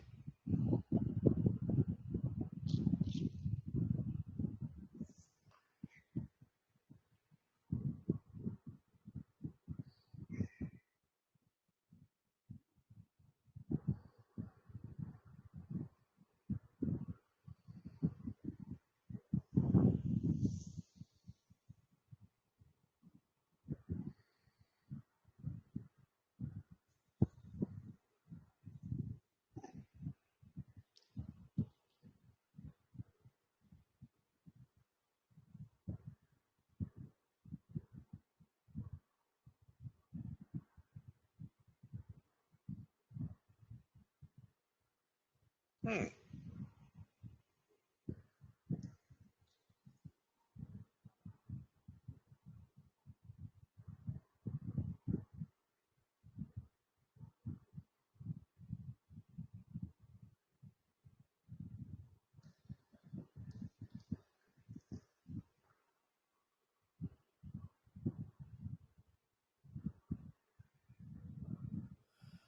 right, I'm gonna drop 2 codes that I found the other day inside of the chat.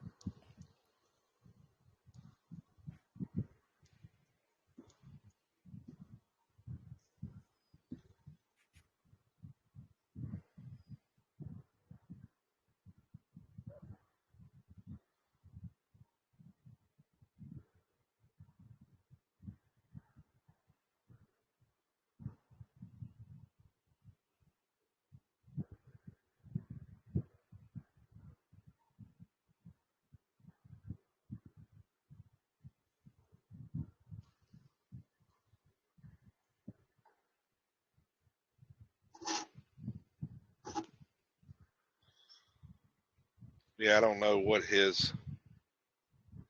George Duncan's name is.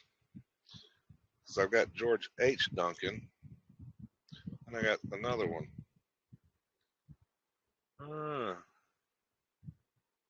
But that's in New York.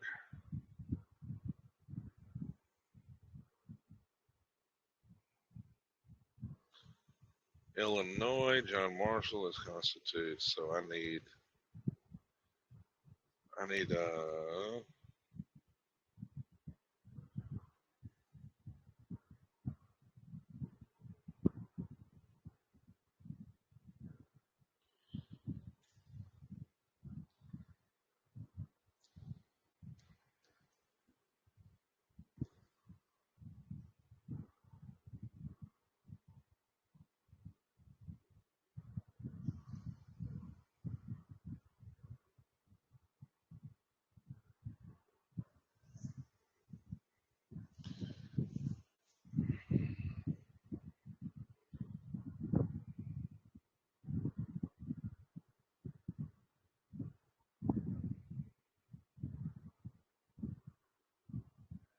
now. Let's see.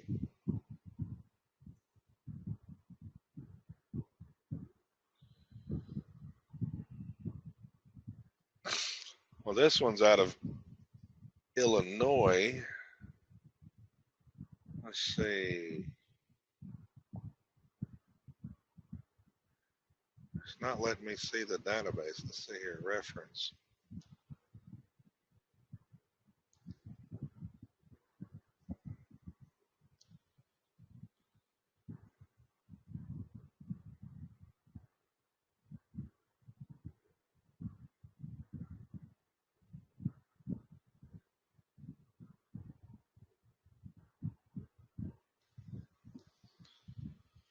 Now, the other problem is, being that the case was dismissed right after it was filed, it may not even exist because there wasn't necessarily a ruling per se. In other words, the court just dismissed it. It went away. Yeah, but there would have to be a record of the initial filing. You would think so. That is true. And I've even went on Pacer and tried to find it. And Pacer typically has everything.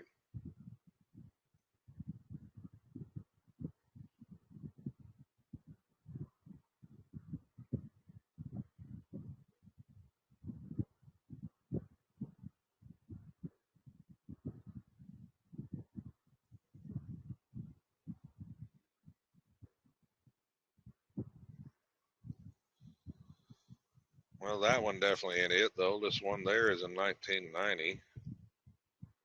So it ain't that one. Expert witness, expert witness. London, Oregon, New Mexico, Atlanta. I don't know that it lists U.S. attorneys. I figured it would.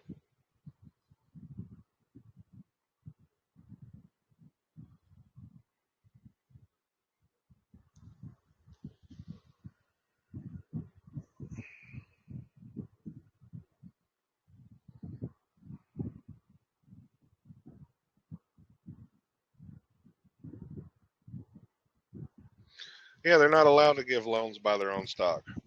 That I'm aware of.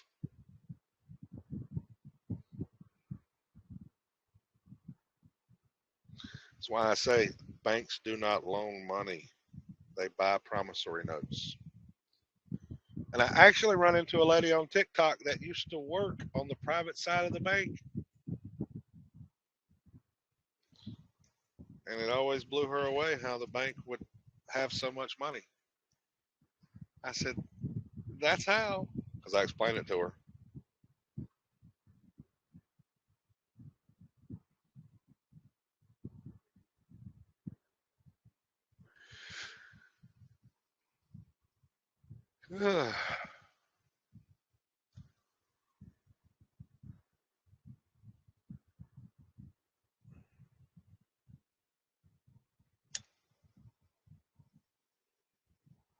So, anybody else Well, got any questions or anything?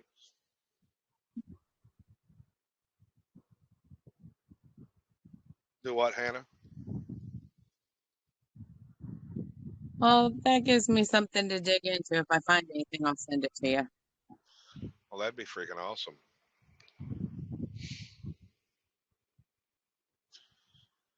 But I'm wondering if this is like one of those cases like the coffee bean case. Are you familiar with that one?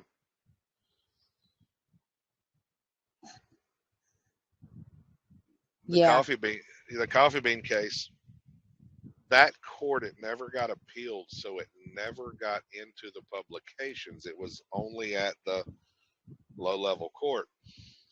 And that court ruling became famous, and they only produced 125 copies of that case. After that, the court was not publishing anymore.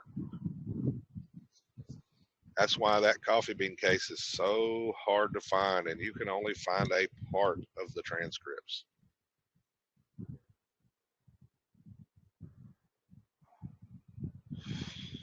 But it is a true case because my buddy Mark up in Minnesota has paid a traffic ticket using rice.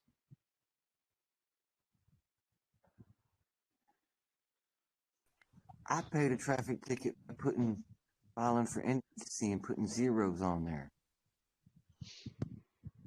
Hey, that's the thing. People don't realize there are a million ways to settle debts.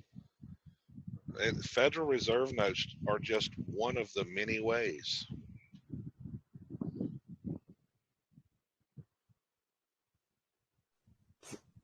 Pastor, I tell you what happened at the courthouse in regards to paying?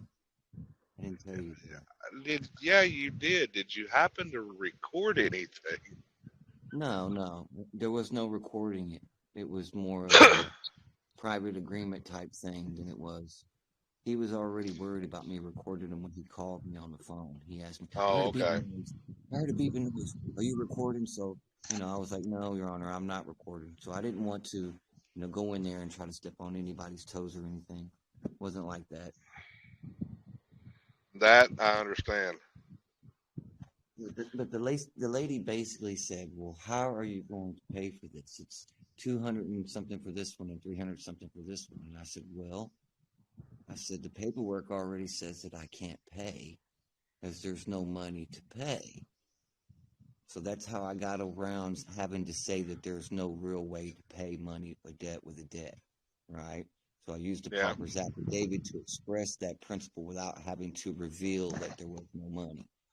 And I said, well, what you can do is, you can bring forth the court order, and I'd be more than happy to sign the back for you, pay, endorse it to whoever you need me to, or I can appoint the judge was sitting right there. I said, I can appoint you judge as fiduciary, and I can turn over this birth certificate. But those are the only two valuable things I have of consideration, because on my pauper's affidavit or on the application, I put 0, 0, 0, 0, 0, no income, no house, no residency, which I don't have those things. And then he had me sign down at the bottom. He said, well, go ahead and put on there what you do. So I put that I'm in private business, and I mind my business, and I do trust and estates for work for donations only. And he said, okay. And then he took it and he goes, he said, we're done here. And I was like, what? Yeah, I all said, he needed you to do was sign off on it so he can go to the treasury and that's get the correct. money. That's all he needed me to do. He just wanted me to come in there, appoint him and let him be fiduciary and do his job. Because he Yep, told me that's on the it. phone, he said, there is no way in hell I'm letting you come in here and file any paperwork after looking at what you sent me. That's what he told me. What I did was you like, send him? I sent him. I love it. I love it. He goes, I promise you, you will not be filing anything in my courtroom. I was like, What so did you send him? well, I sent the original ticket back to him within 72 hours per TILA, right? But the problem is that what I should have never did is I shouldn't have put no jurisdiction on the ticket, right? I Yeah. shouldn't have put that, okay? But that's okay because it got me in there and it got me to talk to him, and have a one-on-one rapport.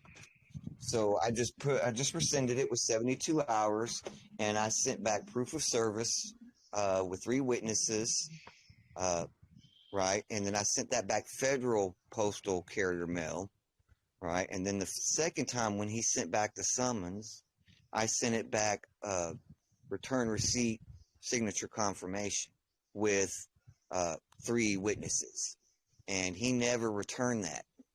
Like, he wouldn't let me complete my due process. And inside of there, I also sent up a little disclaimer from the executive office, right, making the complaint coming down from Casa de Henley. And I basically wrote it as the executor making a complaint about what was going on and how they were trespassing on private property. And then I sent the 3 notices that I had, because you got to remember, I sent out about 38 different notices in triplicate to the U.S. Department or to the Department of Public Safety, to every sheriff within, like 10 county radius, all the little cities that I travel to, to everybody and their mama. I got them under contract. Yeah. And I went in and I got my paperwork and I was going through it and I was like, man, I know I got the sheriff of Hood County in here somewhere. And then I found it and I was like, oh, there it is. I said, where's my certificate of service? I put that in there with it from the original packet that I sent. And I put it all in there and sent it to him. He wasn't trying to hear none of it. He called me on the phone and he told me on the phone, he said, it's not customary that we call people who have citations before they have entered into a plea, but I've made an exception for you, Mr. Henley. That's what he said. I was like, okay. But I made sure to tell him that my name was not Mr. Henley when he called me. That was about the only thing I got to say. He said my name was Mr. Henley. He referred to me as being a sovereign citizen. So I said, my name is not Mr. Henley. I would appreciate it if you would call me Jesse. And then he said a few things, and then he went straight into his sovereign citizen bit. And I said, I'm not a sovereign citizen, oxymoron. And then I didn't get to say anything else, Pastor, all up until the point to where he said, well, I'm the justice of the peace for the common man. And that's when I interjected again. And I said, I have a question, Your Honor. I said, you said for the common man, does that mean that your courtroom is common law? He didn't know what to say. You know what I'm saying? And he kind of twisted around and he's like, well, I'm the justice of the peace for the common man. I said, so is your courtroom common law, or does it operate under Article 1, Act Section 3? And then he goes, sovereign citizens think they know the 14th Amendment. So he went back to me challenging the jurisdiction to evade my question. But when he sent me a reply in the mail, this is the best part. This is how I knew that the question that I posed to him struck a chord with him. Because in the letter he sent, he put in quotes, he was saying that I wasn't subject to anything other than common law courts and no tribunals, or whatever his quote was. And then he said, Article 1s. Yeah. Then he said that the justice of the peace, okay, quote, is the common law. I was like, oh, so you're acknowledging he was basically telling me that his courtroom is not necessarily true common law, but at the very last sentence he put Article 3, and he said that he extends courts of equity in any treaties. His job is to protect anyone who's entered into a treaty with the United States, and he also deals with equity. Well, my trust is a treaty with the United States, and I was using equity. Because that was originally, Hey, except Smoking Baby told me one time, he said, what are you trying to do? You're trying to make peace with the United States. So he said what he did was he started studying peace treaties, looking at different countries' peace treaties. And he said, why not write your own peace treaty and send it to the government? right. Or you can just take the amnesty oath. You take the same oath that General Lee took, and you send it to the president, or whoever you need to send it to. I'm not necessarily down to take an oath, to the United States, but if they're going to extend the amnesty and leave you the fuck alone, excuse my language, but that's a good thing too, right? So I think so. That's what I say. They always leave you a way out if you just read. He also told me, Pastor, that he told me that he couldn't protect me while I was out on the road, but he told me that he could protect me when he was in his courtroom. And I was like, cool. So basically he was saying, let them write you a ticket, Jesse. When you come in here, we'll get rid of them. Well, otherwise, that goes back to the law of agency. He's a special agent. He can only do things in his purview of authority. Secret agent, man. Secret. Yep. But he did make it very clear to me. He told me two things that really stood out to me.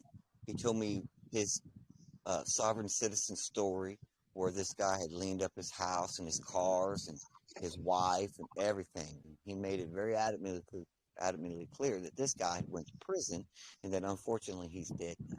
And I was like, oh.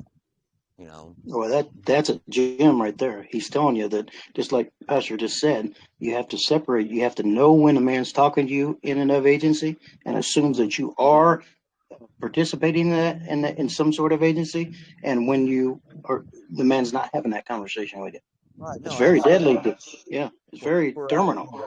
We were out in the hallway, and then I went on to tell him, after he said that to me, I knew exactly what I needed to say. I said, well, Your Honor, I said, I didn't do all this due diligence to try to sue anybody. I do not have any intention of suing any war. I'm not at war with the United States, and I do not want to go to war with anyone else. And then I looked at him and I said, and we both know, Your Honor, that you can't argue the 14th Amendment. And he smiled. And I said, and I apologize for causing any controversy. And he said, no, Jesse, there is no controversy. And then I got to say to him, I said, well, Your Honor, I was going to say that you're right, the 14th Amendment, we can't argue that, but the 13th Amendment comes before the 14th Amendment. And it says in there, no voluntary servitude. And he just kind of laughed, and then we just went on about the conversation. So the suing and the suability is comes from assisting, being an assistant. So if you're going to subject yourself through voluntary servitude to be assistant for someone else, that's directly being surety for someone else, and you're usable. So if you, that I'm claiming suretyship and that I'm challenging whether or not they have the ability to force me into compelled performance, which basically by doing that says that they have the ability to do it. It contradicts itself. It's double and you're falling out of honor with yourself because you're making yourself your own competition, and we're not in a competition with any other man. Those rules and regulations of legality are the dark matter, they're antimatter that men put out there, and they make themselves competition by doing that. Well, see, I wouldn't sue them. I would my trust would be sending them a bill, because that's basically who's got them under contract is the trust, not me, right? It's the trust. So if they violate the terms of the trust, then the trust reserves the right to be able to bill them the same way they're trying to charge me to do business with my trust. I mean, I'm just operating business the same way that they operate business. They just don't like it. Yeah, that's one thing about when you got your trust structure set up right. The trust does have the authority to sue the state because they're on the same foundation. They're on the same call footing. It suing though? I mean, is a bill for services considered to be suing? I thought that they were kind of, I mean, similar, but not really the same thing. No, what's the Declaration of Independence, Constitution, and Bill of Rights? It's a trust indenture. Right.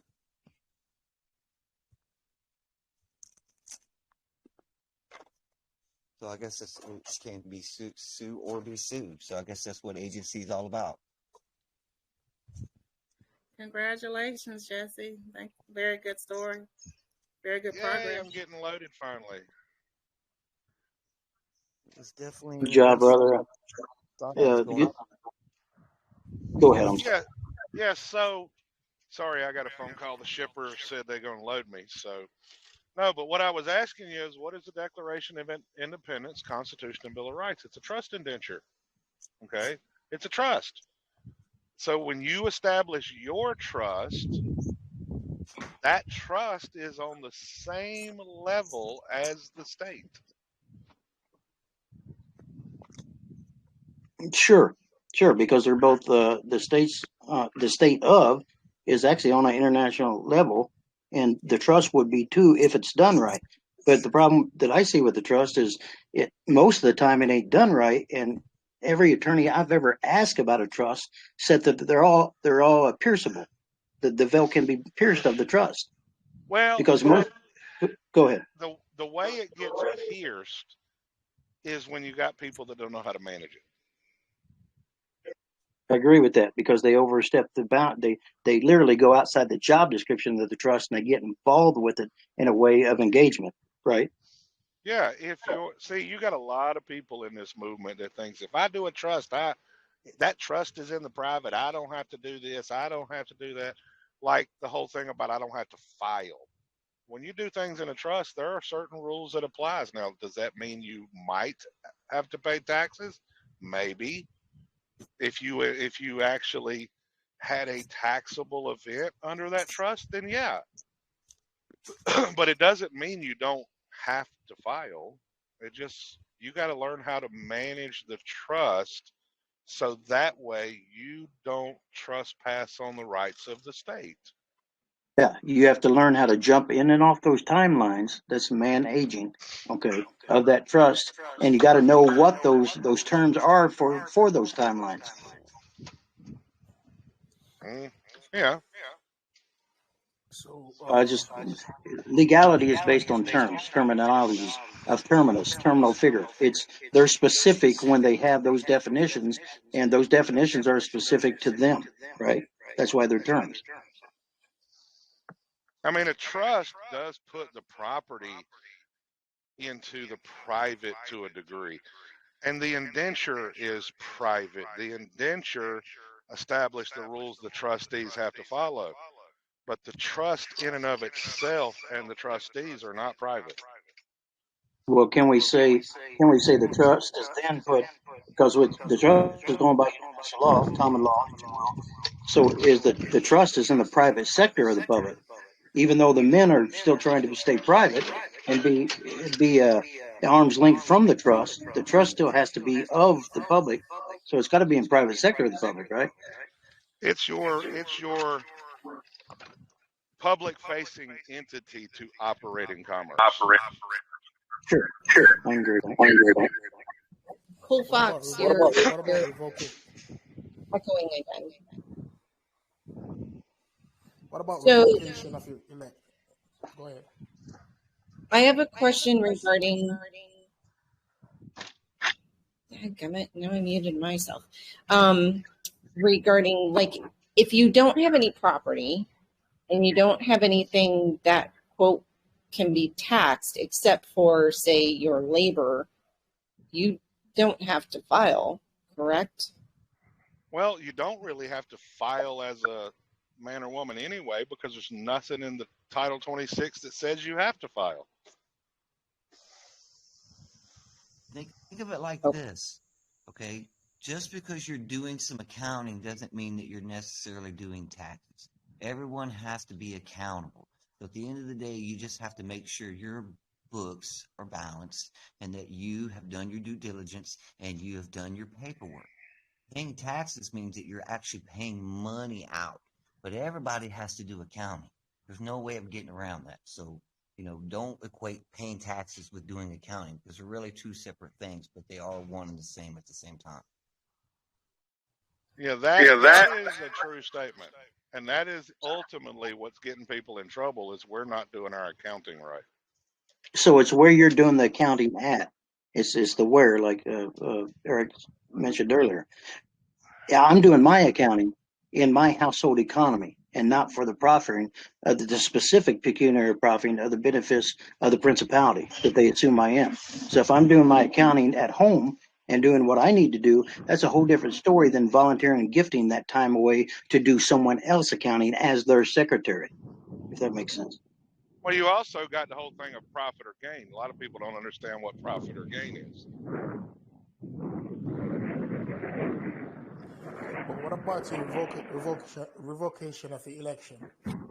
How can you revoke the election for the trust? You have no authority over the trust. You said set up your own trust, so that's why I was debating on not actually out of trust. I'm talking about your own trust. Well, you your own trust and you revoke the election. You can't revoke what you never elected into. Right. So if you never elected into it, then how do you have to pay tax on it? Because your actions will determine whether you're elected. Give you an example. Goes back to combat. My dad, learning this stuff because I share with him what I learned. Okay. He filed taxes one year. He voluntarily sent him $10,700. And when he did his tax return, he got back $10,700. He not only got back that, he got back $10,756. Now, the $56 was for interest. What was the interest? Okay. Well, what did he get last year? He got a W-9 from the United States. Okay. And it was for $56. No, at $10.99. So guess what? Because he got money from the United States, that's a taxable event. Okay, so now what did he have to file taxes on? He had to report the $56, not the rest of the money that he earned throughout the year. Did he elect into something? No. He received money from the United States, which is a taxable event.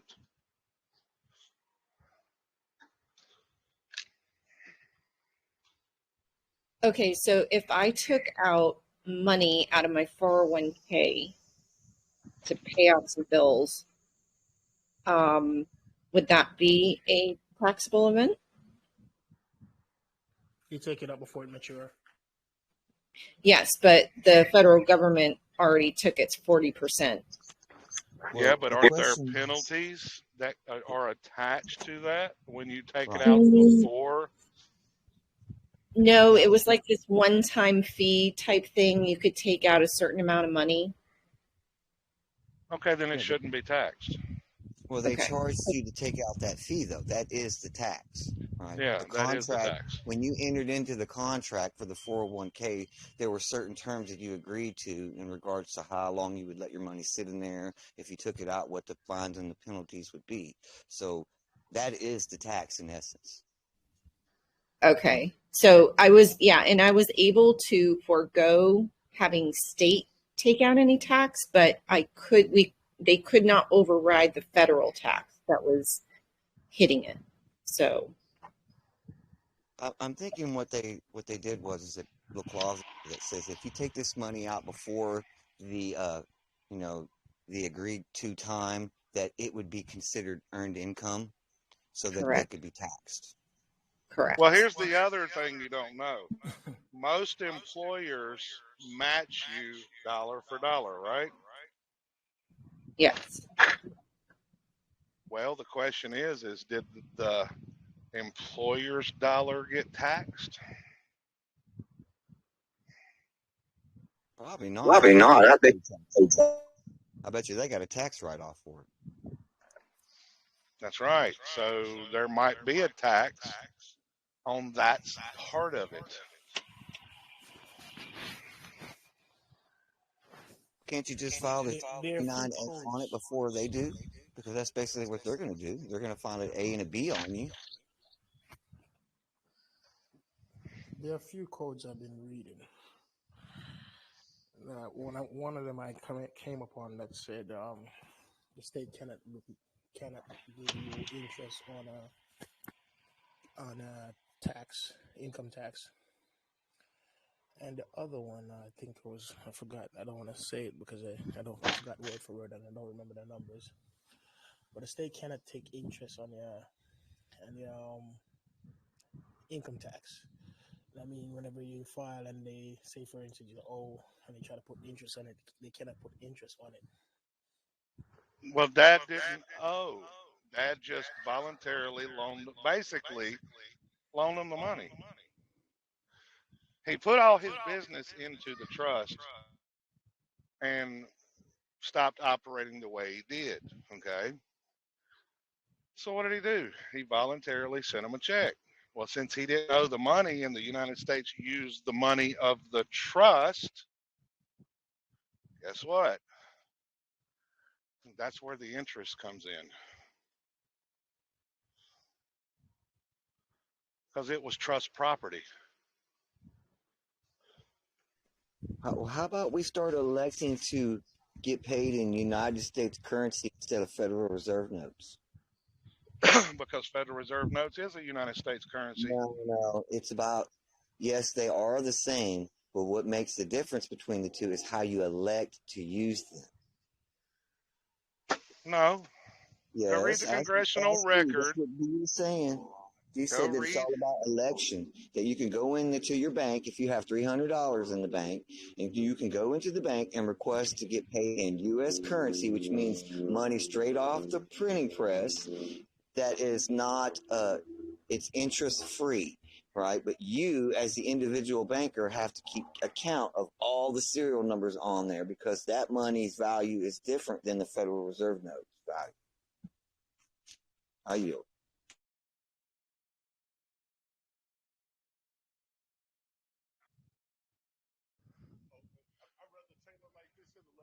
See, I've got a chute on each side instead of down the middle. I run it on each side, but down the middle. When you talk to Dee again, talk to her about it. Ask her about it, Pastor. See what she says. What? She was saying that it's what changes the currency is how you elect to use it. Well, that part I don't know about. All I know is what the congressional record says, that they didn't get rid of gold. They didn't get rid of, they just redefined what gold was and then demanded you, and then changed it to where you can't demand payment in any certain species of gold. That's the reason why there are so many ways to tender payment.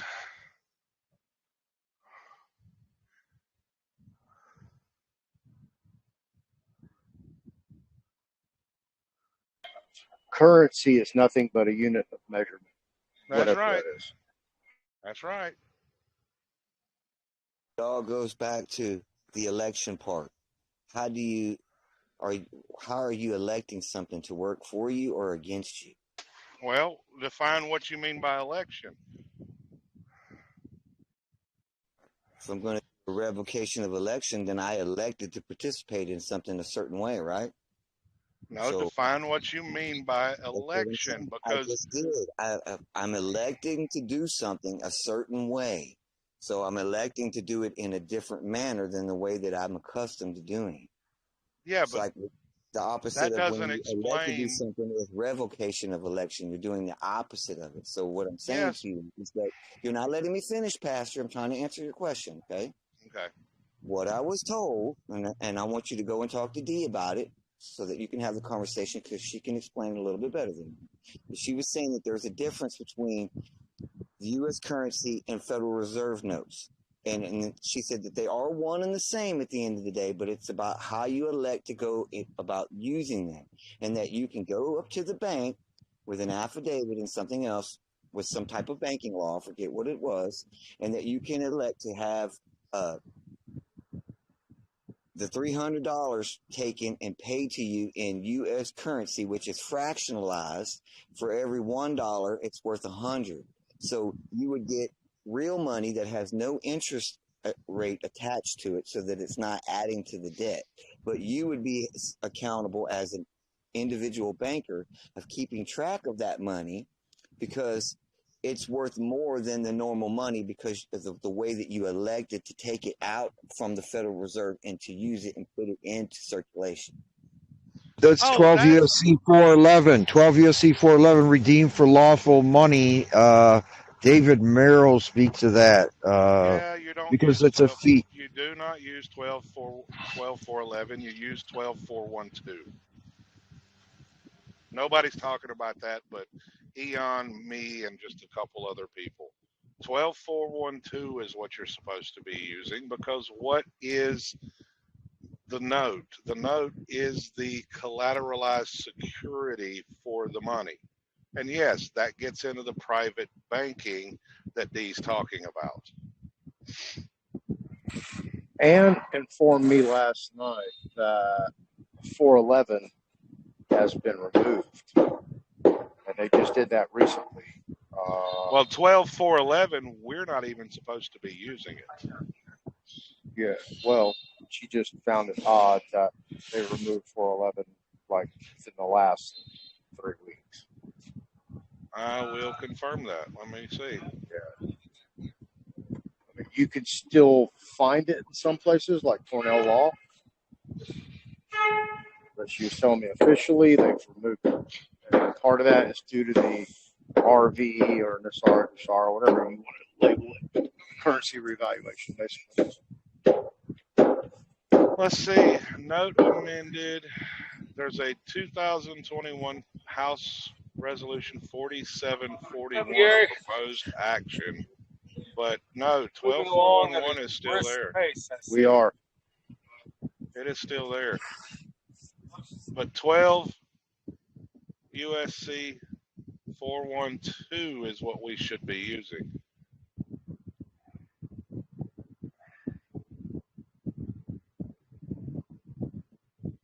Because this is the application for notes and collateral required.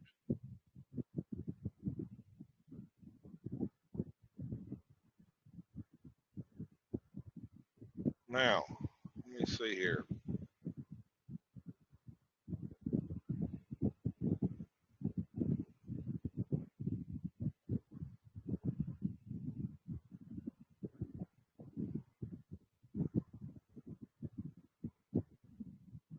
Oh, come on. Hurry up and load it. There we go.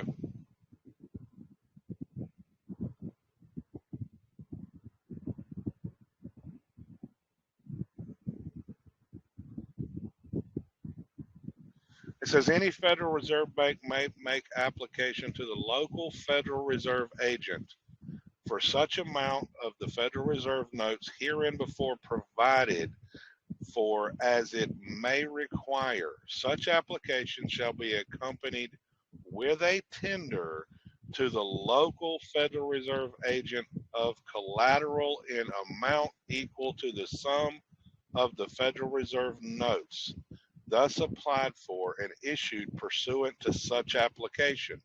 The collateral security, which is what? The note. The collateral security thus offered shall be notes, drafts, bills of exchange, or acceptances acquired under Section 92, 342 to 348, 349 to 352, 361, 372, or 373 of this title, or bills of exchange endorsed by a member bank of any Federal Reserve district. And it goes on and on and on. That's what we're supposed to be using. But that also gets into why you need to do your private banking resolution and go down to your local bank and set that up. Cat, I'm going to beat your hind end. Message tearing up my paper towels. Are there instructions on how to go about setting up a private banking account and how much money you need to do that? Who said you needed money? Oh, nobody. Don't you already have negotiable instruments in your possession called a birth certificate and a social security card? Oh, okay. I didn't know that I could use that since it's not. Yeah, put them in a trust. You also can make your own. See, the Federal Reserve Bank's a private bank. They make their own money, right? Right. Don't you have the same rights they do? 100%. When you go down and get a mortgage, That's what a negotiable instrument is. when you go down and get a mortgage, what are you actually doing?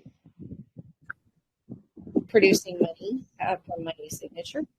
Do you know that one Creating thing money. that Congress has never did? They've never defined the denominations. If you go read the congressional record, I've shared it, of March 9th, 1933, they just used the same language that's in the Banking Relief Act in the congressional record. The obligations are as securities and gold that are deposited with the Federal Reserve agent. Who is the Federal Reserve agent? That's the local bank you go to that is a member bank of the Federal Reserve. When you issued the note at the mortgage table, that closing table, it don't matter. You can take and go to grandma's house and sit at the kitchen table. But for the time being of that mortgage, that closing table is a financial institution. You are sitting down as a private banker issuing money in the denomination that is written on the note. That leads me to ask another question. Is the signature attached to the birth certificate or separate from the birth certificate, or is it attached to the Social Security? Like, when you sign your signature on a promissory note, don't they take your birth certificate and then sell it on the open market? Or am I wrong in that belief?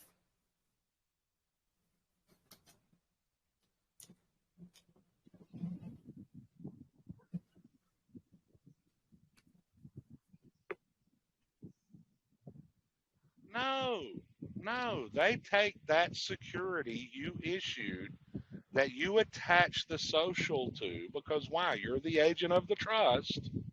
Right.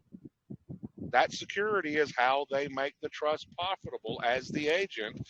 They take it and send it to the Treasury, and what do? Exactly what it says in 12 U.S.C. 412. And they deposit it with the bank, and it gets exchanged for what? Federal Reserve notes or book entry credits.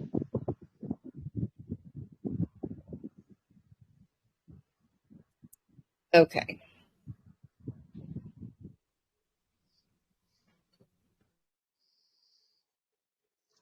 Me and Eon's been talking a lot lately, and it's one thing he said is, he said the Federal Reserve Act is not what you need to read. He said what you need to read is the Banking Relief Act. The Banking Relief Act was actually passed into law. That's the contract. That's the contract with the people.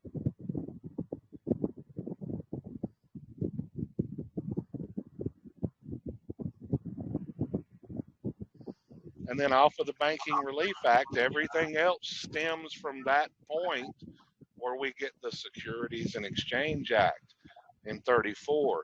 And then in 35, we get the Social Security Act. And in 39, we get the Trust Indenture Act of 1939. And in 1945, they make an amendment to the Banking Relief Act. Actually, there's a list of acts he gave me. Let me see. Don't ask me the exact dates of these acts, but it said the Banking Act of 1862, 1864, 1913, 1919, 1933, 34, 35, 39, and 45. So is it, so the understanding is that they're having an emergency banking problem because they are still trying to vendor close the bankruptcy of that constitutional republic, and people keep making submissions to it and keep swelling that bankruptcy so it can never be resolved. I'm of the opinion the reason they can't settle the bankruptcy is because we're not giving them the information they need to balance the books. Think about it. You've got a social security card that you run around in your back pocket. Now, I'm not saying you per se, but the average person. And you are creating public debt, signing the name of the trust and the social, but you're not reporting it to the Treasury, right? So the Treasury can balance the books for that account. Right. Making submission and application that still has to be dealt with and securitized, but it takes another man to finish it up because we're not doing it right on its face. The par still has to be dealt with. Correct. Pastor, do you mind if I could get that list that you just read? I just posted it. All right. But we're doing it in per, and they still have to consider the par. And those two are just simply conflicting nature as per the applicable submission from the get-go. Well, you also got to go back to obligations of the United States, and you got to go back to HJR 192, right? Okay, in the congressional record, it says what? The new money is issued in exchange for what? Government obligations. Well, okay, so they issue the bank new money, and they say, okay, we give government obligations, but they can't take care of their obligations because we're not saying, hey, trustees, we gave this much credit to John Q. Bank down here, or we gave this much credit to the cell phone company, or to the power company, or this as the agent for the trust. So that means what? They can't settle the books because the books have to zero out.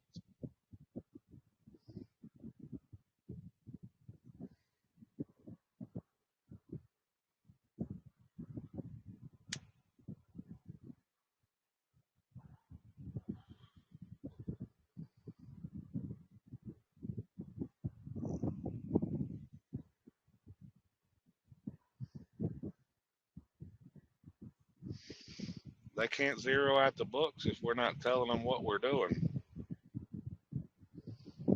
And then we end up abandoning all that estate because we're not doing it, and we are making the bankers sub-agents for the trust. That's why they go and create all these other accounts in that name. And then since we abandon those accounts, they turn around and file a 1099-A and capture those abandoned accounts.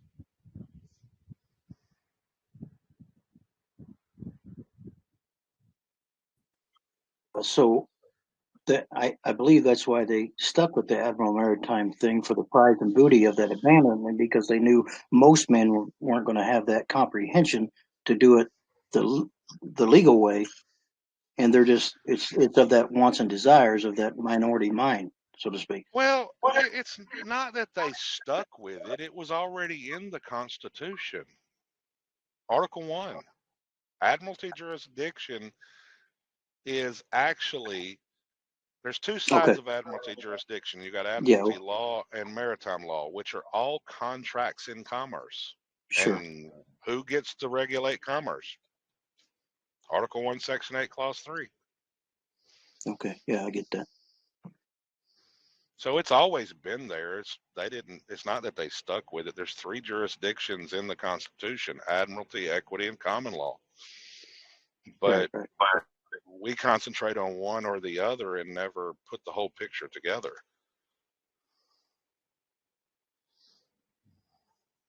I think to me, the way I look at it is it's a symbiotic relationship. If God or the creator or whatever you believe in gave us this country then we have a responsibility to do our part to take care of it.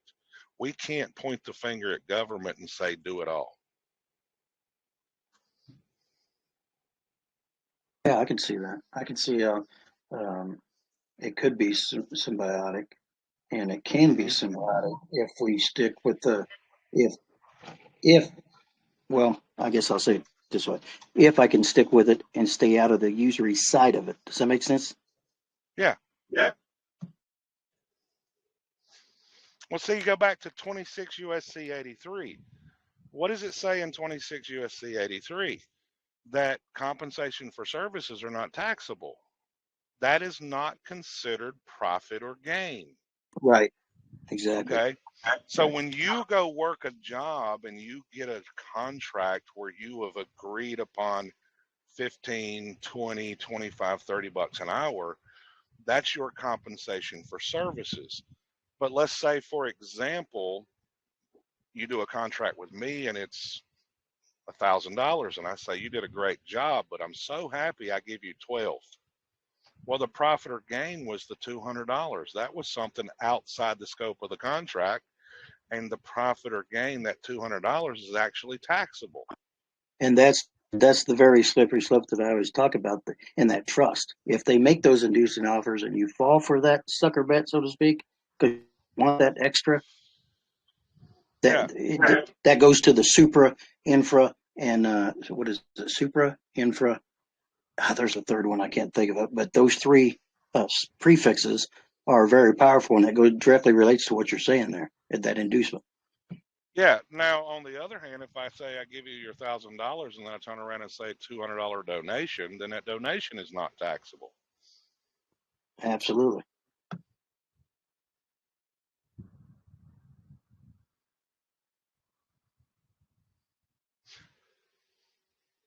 But when you tie anything to the trust, people have the misconception of thinking that's their name, and it's not. It's you are using the state's trust, and since you're using their property, you need to report to the principals how you're using it. So the intent of Congress, honestly, they wanted the currency to flow. And they gave you tax forms to file at the end of the year. And if you did them right, you wouldn't be liable. But everybody's like, well, I don't want to read this stuff. I don't want to know this stuff. So they don't do it right. And then they wonder why they voluntarily went into submission and getting taxed. Well, why does the rich not pay their fair share of taxes? Well, you keep leaving them a way out because why? You're not reporting to the government who's using the credit of the trust.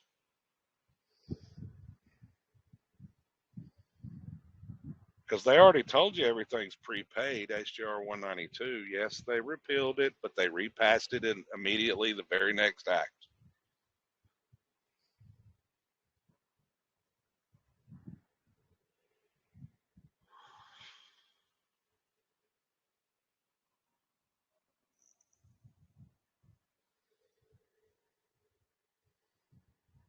The two most powerful parts of the Constitution, Article 1, Section 8, Clause 3, and Article 1, Section 10.